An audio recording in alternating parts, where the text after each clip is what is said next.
ಪ್ರೀತಿಯ ಮಿತ್ರರೇ, ವಿಜಯಪುರದಲ್ಲಿ ಇವತ್ತು ನಾವೆಲ್ಲರೂ ಕೂಡ ದೊಡ್ಡ ಒಂದು ಸಂಖ್ಯೆಯಲ್ಲಿ ಸೇರಿದ್ವಿ. ತಾಯಂತರಿದ್ದಾರೆ, ಸಹೋದರ ಸಹೋದರಿಯವರಿದ್ದಾರೆ, ತುಂಬ ಯುವಕರಿರುವ ಯುವ ಸಮಾವೇಶವಾಗಿದ್ದಿದೆ. ನಾವೆಲ್ಲರೂ ಕೂಡ ಭಾಳ ಉತ್ಸಾಹದಲ್ಲಿ ಇಲ್ಲಿದ್ದೀವಿ. ಇದರಲ್ಲಿ ತುಂಬ ಯುವಕರವರು ನೆಕ್ಸ್ಟ್ 25 ವರ್ಷ ಯಾವ ಥರ ಇರಬೇಕು, ನಮ್ಮ ದೇಶದಲ್ಲಿ ನಮ್ಮ ಬದುಕು ಯಾವ ಥರ ಇರಬೇಕು, ನಮಗೆ ದೊಡ್ಡ ಕನಸೆಲ್ಲ ಇದೆ, ಅದೆಲ್ಲ ಕೂಡ ಪೂರ್ತಿ ಆಗಲಿಕ್ಕೆ ಈ ದೇಶದಲ್ಲಿ ತಾಕತ್ತಿದೆವಾ, ಇದೆಲ್ಲ ಕೂಡ ಯೋಚನೆ ಮಾಡಿಕೊಂಡು ಈ ಸಂಗಮದಲ್ಲಿ ನಾವೆಲ್ಲರೂ ಕೂಡ ನಿಲ್ತಾ ಇದ್ದೀವಿ, ಕೂರಿದ್ದೀವಿ. ಇದೇ ವೇದಿಕೆಯಲ್ಲಿ ನಮ್ಮ ದೊಡ್ಡವರಿದ್ದಾರೆ. ಈ BJP ಪಕ್ಷ ಕರ್ನಾಟಕದಲ್ಲಿ ಕಳೆದ ಒಂದು 30 ವರ್ಷದಲ್ಲಿ ಕಟ್ಟಿ ಇಡೀ ನಮ್ಮ ದೇಶದಲ್ಲಿ ಒಂದು ಒಳ್ಳೆಯ ಪಕ್ಷವಾಗಿ, ಒಳ್ಳೆಯ ನಾಯಕರೆಲ್ಲ ಇರುವ ಪಕ್ಷವಾಗಿ ಮಾಡಿರುವ ಎಲ್ಲ ನಮ್ಮ ನಾಯಕರು ಕೂಡ ವೇದಿಕೆ ಮೇಲೆ ಇದ್ದಾರೆ. ಅವರೆಲ್ಲರೂ ಕೂಡ ಅಕ್ನಾಲೇಜ್ ಮಾಡಿ ತಮ್ಮ ಮುಂಚೆ ಅವ್ರಿಗೊಂದು ಧನ್ಯವಾದ ಹೇಳುವ ಕೆಲಸ ನನ್ನ ಕೆಲಸ. ಈ ಸಮಾರಂಭದ ಅಧ್ಯಕ್ಷರು ನಮ್ಮ ವಿಜಯಪುರ ಜಿಲ್ಲೆಯ ಅಧ್ಯಕ್ಷರಾಗಿರುವ RS ಪಾಟೀಲ್ ಸಾಹೇಬರು ವೇದಿಕೆ ಮೇಲಿದ್ದಾರೆ. ಅವರಿಗೆ ನಮಸ್ಕಾರ ತಿಳಿಸಿ, 4 ಬಾರಿ MLA ವಾಗಿ, 6 ಬಾರಿ MP ಆಗಿ, ತನ್ನೋಡ 26ನೇ ವಯಸ್ಸಲ್ಲಿ, ತಾವು ನೋಡಿ ನಾವೆಲ್ಲರೂ ಕೂಡ 26 ವಯಸ್ಸಿನಲ್ಲಿ ತುಂಬ ಜನ ಇಲ್ಲಿದ್ದೀವಿ. 26ನೇ ವಯಸ್ಸಿನಲ್ಲಿ ಕರ್ನಾಟಕ ರಾಜ್ಯದಲ್ಲಿ ಗೃಹ ಸಚಿವರಾಗಿ ಕೆಲಸ ಮಾಡಿ ಇವತ್ತು ಕೂಡ ನಮ್ಮ ಕರ್ನಾಟಕದಲ್ಲಿ ಇಡೀ ದೇಶದಲ್ಲಿ ಒಂದು ಸೀನಿಯರ್ ಮೋಸ್ಟ್ ಪೊಲಿಟಿಷಿಯನ್ ಆಗಿ ಮತ್ತೊಮ್ಮೆ ನಮ್ಮ ಮುಂಚೆ ನಮ್ಮ ಆಶೀರ್ವಾದ ಬೇಕು. ಮೋದಿಜಿಯವರು 400ಕ್ಕೆ ಹೆಚ್ಚು MP ತಗೊಂಡು 3ನೇ ಬಾರಿ ಪ್ರಧಾನಮಂತ್ರಿಯಾಗಿ ಬರುವಾಗ ಅಂದ 400ನಲ್ಲಿ ಮೊದಲಾಗಿ ನಾನು ಇರಬೇಕು, ನಮ್ಮೆಲ್ಲರಲ್ಲಿ ಕೂಡ ವಿನಂತಿ ಮಾಡಿ ನಮ್ಮ ಆಶೀರ್ವಾದ ಕೋರುವ ರಮೇಶ್ ಜಿಗಜಿಣಗಿ ಸಾಹೇಬರವರು ನಮ್ಮ ಜೊತೆಗೆ ಇಲ್ಲಿದ್ದಾರೆ. ನಮ್ಮ ಯುವಕ MLA, ಯುವ ಮೋರ್ಚಾ ಅಧ್ಯಕ್ಷ, ಒಂದು ಸಾಮಾನ್ಯ ಒಂದು ಕುಟುಂಬದಲ್ಲಿ ಹುಟ್ಟಿ BJP ಪಕ್ಷದಲ್ಲಿ ಮಾತ್ರ ಇದು ಸಾಧ್ಯ. 31 ವಯಸ್ಸಿನಲ್ಲಿ MLA ವಾಗಿ, ಅದೇ 31 ವಯಸ್ಸಿನಲ್ಲಿ ಒಂದು ಸ್ಟೇಟ್ ಲೆವೆಲ್ ರೆಸ್ಪಾನ್ಸಿಬಿಲಿಟಿ ತಗೊಂಡು ಕೆಲಸ ಮಾಡುವ ಮುನಿರಾಜ್ ಗೌಡ್ರು ಬ್ರದರ್ ಇಲ್ಲಿದ್ದಾರೆ. ಅವ್ರಿಗೆ ನಮಸ್ಕಾರ ತಿಳಿಸಿ. ಭಾಳ ನನ್ನ ಮಿತ್ರರು, ತುಂಬ ಒಂದು ಅರಸಿಯಲ್ ಜ್ಞಾನ ಇರುವ ಒಂದು ಮನುಷ್ಯ. ಕರ್ನಾಟಕ ಸರ್ಕಾರದಲ್ಲಿ ಎಲ್ಲ ಕಡೆಯಲ್ಲಿ ಕೂಡ ಕೆಲಸ ಮಾಡಿ ಇವತ್ತು ಸಂಘಟನೆಯಲ್ಲಿ ಕಟ್ಟಲಿಕ್ಕೋಸ್ಕರ ಕೆಲಸ ಮಾಡುವ ಫಾರ್ಮರ್ ಮಿನಿಸ್ಟರ್ ಅರವಿಂದ್ ಲಿಂಬಾವಳಿ ಸಾಹೇಬರವರು ನಮ್ಮ ಜೊತೆಗಿದ್ದಾರೆ. ಅದೇ ಬೋಲ ಫಾರ್ಮರ್ MLC ಈ ಭಾಗದ ಭಾಳ ಸೀನಿಯರ್ ಲೀಡರ್ ಅರುಣ್ ಶಾಪೂರ್ ಸಾಹೇಬರು ನಮ್ಮ ಜೊತೆಗಿದ್ದಾರೆ. ಅದೇ ಬೋಲ ಬಬಲೇಶ್ವರ್ ಕ್ಯಾಂಡಿಡೇಟ್ ಆಗಿರುವ ವಿಜಯಗೌಡ ಸಾಹೇಬರವರು ನಮ್ಮ ಜೊತೆಗಿದ್ದಾರೆ. ಇವಾಗಲೇ ಮಾತಾಡಿಬಿಟ್ಟು ತಮ್ಮ ತಂದೆ ಮಾತು ಯಾವ ಥರ ಇದೆ ಅದೇ ಥರ ಮಗ ಮಾತು ಕೂಡ ಇದೆ. ರಾಮಣ್ಣಗೌಡ ಪಟೀಲ್ ಯತ್ನಾಳ್ ಅವರು ಸೀದಾ ಹೃದಯದಲ್ಲಿಂದು ಮಾತಾಡ್ತಾ ಇದ್ದಾರೆ. ತಮಗೂ ಒಂದು ದೊಡ್ಡ ಒಂದು ಯುವ ಬೇಸ್ ಒಂದು ಕ್ರಿಯೇಟ್ ಮಾಡಿದ್ದಾರೆ. ನೆಕ್ಸ್ಟ್ ಒಂದು 20-30 ವರ್ಷದಲ್ಲಿ ಈ ಪಕ್ಷಕ್ಕೆ ಅವರ ಕಾಂಟ್ರಿಬ್ಯೂಷನ್ ನಾವೆಲ್ಲರೂ ಕೂಡ ಎಕ್ಸ್ಪೆಕ್ಟ್ ಮಾಡ್ತಾ ಇದ್ದೀವಿ. ಅದೇ ಬೋಲ ನಾಗತಾನ ಕ್ಯಾಂಡಿಡೇಟ್ ಆಗಿರುವ ಸಂಜೀವ್ ಐಗೋಳ ಅವರಿದ್ದಾರೆ. BJP ಈ ಜಿಲ್ಲೆಯ ಯೂತ್ ಪ್ರೆಸಿಡೆಂಟು. ಭಾಳ ಕಷ್ಟಪಟ್ಟು ಇವತ್ತು ಈ ಕಾರ್ಯಕ್ರಮ ಇಲ್ಲಿ ಆಗ್ತಾ ಇದೆಯಾ, ಅದಕ್ಕೆ 100% ಕಾರಣಕರ್ತರಾಗಿರುವ ಬಸವರಾಜ್ ಹೂಗರ್ ಅವರಿದ್ದಾರೆ. ಅವ್ರಿಗೆ ನಮಸ್ಕಾರ ತಿಳಿಸಿ. ನನ್ನಲ್ಲಿ ಭಾಳ ಒಂದು 4-5 ವರ್ಷ ಪರಿಚಯ ಇರುವ ಯುವ ಮೋರ್ಚಾದಲ್ಲಿ ವೈಸ್ ಪ್ರೆಸಿಡೆಂಟ್ ಆಗಿರುವ ಡಾಕ್ಟರ್ ಮಲ್ಲಿಕಾರ್ಜುನ್ ಬಾಳಿಕಾಯಿ ಅವರಿದ್ದಾರೆ. ಅವ್ರಿಗೆ ನಮಸ್ಕಾರ ತಿಳಿಸಿ.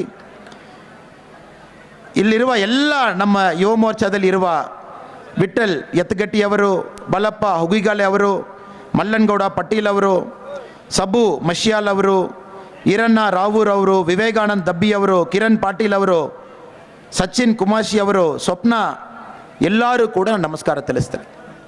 ಮಿತ್ರರೇ, ನಿಮ್ಮಲ್ಲಿ 2024 ಪತ್ರಿಕೆ ಮಿತ್ರರಿದ್ದಾರೆ, ಅವರಿಗೂ ನಮಸ್ಕಾರ ತಿಳಿಸಿ ಧನ್ಯವಾದ ತಿಳಿಸ್ತೀನಿ. ಮಿತ್ರರೇ, ನಿಮ್ಮೆಲ್ಲರಲ್ಲಿ ಕೂಡ 2024 ಮೇ 7ನೇ ತಾರೀಕು ಮಾತಾಡಲಿಕ್ಕೆ ಮುಂಚೆ 2014 ಮೇ 30ನೇ ತಾರೀಕು ನಾನು ಮಾತಾಡಬೇಕು. 2014 ಮೇ 30ನೇ ತಾರೀಕು ನಮ್ಮ ದೇಶದಲ್ಲಿ ಒಂದು ಹೊಸ ಒಂದು ಪೇಜ್ ನಾವು ಟರ್ನ್ ಮಾಡಿದ್ವಿ. ಈ ದೇಶದಲ್ಲಿ ಯಾವಾಗಲೂ ಕೂಡ 2014ಕ್ಕೆ ಮುಂಚೆ ಪಾಲಿಟಿಕ್ಸ್ ಯಾವ ಥರ ಇತ್ತು, 2014 ಆದ ಮೇಲೆ ಪಾಲಿಟಿಕ್ಸ್ ಯಾವ ಥರ ಇತ್ತು. ಇನ್ನು 50 ವರ್ಷ ಆದ ಮೇಲೆ ನಾವು ಹಿಂದೆ ನೋಡುವಾಗ 2014 ಆ ಮೇ ತಿಂಗಳು ನಾವು ಒಂದು ಬೆಂಚ್ ಮಾರ್ಕ್ ಆಗಿ ಇಡ್ತೀವಿ. ಕಾರಣ ನಾವೆಲ್ಲರೂ ಕೂಡ ನಮಗೆ ಸನ್ಮಾನ್ಯ ನರೇಂದ್ರ ಮೋದಿ ಅವರು ಬೇಕು. ಗುಜರಾತ್ನಲ್ಲಿ 3ನೇ ಬಾರಿ ಮುಖ್ಯಮಂತ್ರಿಯಾಗಿ ಕೆಲಸ ಮಾಡುವ ನರೇಂದ್ರ ಮೋದಿ ಅವರು ನಮ್ಮ ದೇಶದಲ್ಲಿ ಪ್ರಧಾನಮಂತ್ರಿಯಾಗಿ ಬರಬೇಕು. 30 ವರ್ಷ ಆದ ಮೇಲೆ ಒಂದು ಪಕ್ಷ ಸಿಂಗಲ್ ಲಾರ್ಜೆಸ್ಟ್ ಮೆಜಾರಿಟಿದಲ್ಲಿ ಬರಬೇಕು. 283 MP ತಗೊಂಡು ಬಂದು ಕೂರಬೇಕು. ಆ ಪಕ್ಷ ಕೈದಲ್ಲಿ ನಾವು ಕಂಪ್ಲೀಟ್ ಆಡಳಿತ ಕೊಡಬೇಕು. ನಾವೆಲ್ಲರೂ ತೀರ್ಮಾನ ಮಾಡಿ ನರೇಂದ್ರ ಮೋದಿ ಸಾಹೇಬರವರು ಕರ್ಕೊಂಡು ಬಂದು ಆ ಚೇರ್ದಲ್ಲಿ ಕೂರಿಸಿದ್ವಿ. 2014 ಮೇ ತಿಂಗಳಲ್ಲಿ ನರೇಂದ್ರ ಮೋದಿ ಅವರ ಚೇರ್ನಲ್ಲಿ ಕೂರುವಾಗ ನಿಮ್ಮೆಲ್ಲರಿಗೂ ಗೊತ್ತು, ಮೇ 30ನೇ ತಾರೀಕು ಇಂಡಿಯಾದಲ್ಲಿ 18,000 ಗ್ರಾಮದಲ್ಲಿ ಒಂದು ಚೂರು ಕರೆಂಟ್ ಇಲ್ಲ. 18,000 ವಿಲೇಜಸ್ನಲ್ಲಿ ಒಂದು ಸಣ್ಣ ಬಲ್ಬ್ನಲ್ಲಿ ಕರೆಂಟ್ ಇಲ್ಲ. 11 ಕೋಟಿ ಜನ ಮನೆಯಲ್ಲಿ ಟಾಯ್ಲೆಟ್ ಇಲ್ಲ. 42 ಕೋಟಿ ಜನ ಅವರ ಕೈನಲ್ಲಿ ಬ್ಯಾಂಕ್ ಅಕೌಂಟ್ ಇಲ್ಲ. ನಾವಿದನ್ನು ಅಕ್ನಾಲೇಜ್ ಮಾಡಬೇಕು. ಆ ಪರಿಸ್ಥಿತಿಯಲ್ಲಿ ನರೇಂದ್ರ ಮೋದಿ ಅವರು ಆ ಚೇರ್ದಲ್ಲಿ ಕೂರ್ತಿದ್ರು. World bank, international monetary fund ಅವರ ಲೆಕ್ಕಾಚಾರ ಪ್ರಕಾರ 32% ಇಂಡಿಯಾದಲ್ಲಿ ಪಾವರ್ಟಿ ಲೈನ್ನಲ್ಲಿ, ಬಡತನದಲ್ಲಿ ಜನ ಇದ್ದಾರೇನೋ ಅವರ ಲೆಕ್ಕಾಚಾರ ಇತ್ತು. ನರೇಂದ್ರ ಮೋದಿ ಅವರು ಬಂದು ಕೂತಿದ್ರು. ನಾವು ಒಂದು ವಿಷಯ ಅರ್ಥ ಮಾಡಿಕೊಳ್ಬೇಕು, ಕಾಂಗ್ರೆಸ್ ಅವರು ಇವತ್ತು ಏನು ಮಾತಾಡ್ತಾ ಇದ್ದಾರೋ, 2024 ಎಲೆಕ್ಷನ್ಗೂ ಏನು ಭಾಷೆ, ಏನು ಲ್ಯಾಂಗ್ವೇಜು, ಏನು ಗ್ರಾಮರ್ನಲ್ಲಿ ಮಾತಾಡ್ತಾ ಇದ್ದಾರೋ, ಇದೇ ಭಾಷೆ ಕಾಂಗ್ರೆಸ್ ಅವರು 1952ರಲ್ಲಿ ಮಾತಾಡಿದರು. ಇದೇ ಭಾಷೆ 1957ದಲ್ಲಿ ಮಾತಾಡಿದರು. ಇದೇ ಭಾಷೆ 1962ರಲ್ಲಿ ಮಾತಾಡಿದರು. ಇದೇ ಭಾಷೆ 1967ನಲ್ಲಿ ಮಾತಾಡಿದರು. ಇದೇ ಭಾಷೆ 1971ರಲ್ಲಿ ಮಾತಾಡಿದರು. ಇದೇ ಭಾಷೆ 1976ರಲ್ಲಿ ಮಾತಾಡಿದರು. ಇದೇ ಭಾಷೆ 1984ನಲ್ಲಿ ಮಾತಾಡಿದರು. ಇದೇ ಭಾಷೆ 1991ರಲ್ಲಿ ಮಾತಾಡಿದರು. ಇದೇ ಭಾಷೆ 2004ನಲ್ಲಿ ಮಾತಾಡಿದರು. ಇದೇ ಭಾಷೆ 2009ರಲ್ಲಿ ಮಾತಾಡಿದರು. ಏನು ಮಾತಾಡಿದರು? ಇಷ್ಟು ಬಾರಿ ಕಾಂಗ್ರೆಸ್ ಅವರು ಆಡಳಿತದಲ್ಲಿ, ರಾಜಕೀಯದಲ್ಲಿ ಪ್ರಧಾನಮಂತ್ರಿಯಾಗಿ ನಮ್ಮ ದೇಶದಲ್ಲಿ ಕೂರಲಿಕ್ಕೆ ಇಷ್ಟು ಅವಕಾಶ ಸಿಕ್ಕಿತ್ತು. ಎಲ್ಲ ಸಮಯದಲ್ಲಿ ಕೂಡ ಒಂದೇ ಒಂದು ಮಾತು ಹೇಳಿದರು, ನಾವು ಬಂದಿದ್ದೀವಿ, ಬಡತನ ಇರಲ್ಲ. ಅಣ್ಣ, ನಮಗೆ ಗೊತ್ತು, ಕಾಂಗ್ರೆಸ್ ಯಾವಾಗೆಲ್ಲ ಆಡಳಿತದಲ್ಲಿ ಕೆಲಸ ಮಾಡಿದಾರೋ, ಕಾಂಗ್ರೆಸ್ ಪ್ರಧಾನಮಂತ್ರಿ ಯಾವಾಗೆಲ್ಲ ಡೆಲ್ಲಿಯಲ್ಲಿ ಕೂತಿದ್ದಾರೋ ಅವತ್ತೆಲ್ಲ ಅವರು ಬಡತನ ಮೇಲೆ ಭಾಳ ಪ್ರೀತಿ ಮಾಡಿಕೊಂಡಿದ್ರು. ಅವಾಗೆಲ್ಲ ಇಂಡಿಯಾದಲ್ಲಿ ಬಡತನ ಜಾಸ್ತಿ ಆಯಿತು. ಅದೇ ಭಾಷೆ, ಅದೇ ಲ್ಯಾಂಗ್ವೇಜು, ಅದೇ ಗ್ರಾಮರ್ 2024ನಲ್ಲಿ ಬಂದು ಹೇಳ್ತಾ ಇದ್ದಾರೆ. ನಮಗೆ ಈ ದೇಶದಲ್ಲಿ ನಮಗೆ ಸಿಕ್ಕಿರುವ ಆಪರ್ಚುನಿಟಿ 1998ನಲ್ಲಿ ಅಟಲ್ ಬಿಹಾರಿ ವಾಜಪೇಯಿ ಸಾಹೇಬರಿಗೂ 13 ದಿವಸ ಸಿಕ್ಕಿತ್ತು. ಆಮೇಲೆ 13 ತಿಂಗಳು ಸಿಕ್ಕಿತ್ತು. ಆಮೇಲೆ 5 ವರ್ಷ ಸಿಕ್ಕಿತ್ತು. ಆಮೇಲೆ ಸನ್ಮಾನ್ಯ ನರೇಂದ್ರ ಮೋದಿ ಸಾಹೇಬರವ್ರಿಗೂ 10 ವರ್ಷ ಸಿಕ್ಕಿತ್ತು. ನಾವು ಆ್ಯಡ್ ಮಾಡುವಾಗ 15 ವರ್ಷ, ಅದರಲ್ಲಿ 10 ವರ್ಷ BJP, ನಾವು ಸಿಂಗಲ್ ಲಾರ್ಜೆಸ್ಟ್ ಪಾರ್ಟಿಯಾಗಿ ಆಡಳಿತದಲ್ಲಿ ಕೂತಿದ್ದೀವಿ. 5 ವರ್ಷ ನಮ್ಮ ಅಟಲ್ ಬಿಹಾರಿ ವಾಜಪೇಯಿ ಸಾಹೇಬರು ಒಂದು ದೊಡ್ಡ ಕೊಲಿಷನ್ ಗೌರ್ಮೆಂಟ್ ರನ್ ಮಾಡಿದರು. 13 ತಿಂಗಳು ಅದೇ ಥರ ಒಂದು ಕೊಲಿಷನ್ ಗೌರ್ಮೆಂಟ್ ರನ್ ಮಾಡಿದರು. 13 ದಿವಸ ಅದೇ ಥರ ಕೊಲಿಷನ್ ಗೌರ್ಮೆಂಟ್ ರನ್ ಮಾಡಿದರು. ನಾವಿವತ್ತು 2024 ಮೇ 7ನೇ ತಾರೀಕು ವಿಜಯಪುರದಲ್ಲಿ ನಾವೆಲ್ಲ ವೋಟ್ ಮಾಡಲಿಕ್ಕೆ ಹೋಗುವಾಗ ಇದು ಒಂದು ಮಾತ್ರ ತಾವು ಕಂಪೇರ್ ಮಾಡಬೇಕು. 15 ವರ್ಷ ನಮ್ಮ ಪಕ್ಷ ಆಡಳಿತದಲ್ಲಿ ಇತ್ತು. ಅದರಲ್ಲಿ 10 ವರ್ಷ ಸಿಂಗಲ್ ಲಾರ್ಜೆಸ್ಟ್ ಪಾರ್ಟಿಯಾಗಿ ಕೆಲಸ ಮಾಡಿದ್ದೀವಿ. ಅವರು 1952ರಲ್ಲಿ ಕೂತು ಇವತ್ತು ಬಂದು ಅದೇ ಭಾಷೆ ಮಾತಾಡ್ತಾ ಇದ್ರು. ಮೋದಿ ಅವರು ಹೇಳಿದರು 2014 ಮೇ 30ನೇ ತಾರೀಕು ಪ್ರಧಾನಮಂತ್ರಿಯಾಗಿ ಬರುವಾಗ ಹೇಳಿದರು, 1000 ದಿವಸ ಮುಗಿಯುವಾಗ ಈ ದೇಶದಲ್ಲಿ ಕೊನೆಯ ವಿಲೇಜ್ನಲ್ಲಿ ನಾವು ಕರೆಂಟ್ ತಗೊಂಡು ಹೋಗ್ತೀವಿ.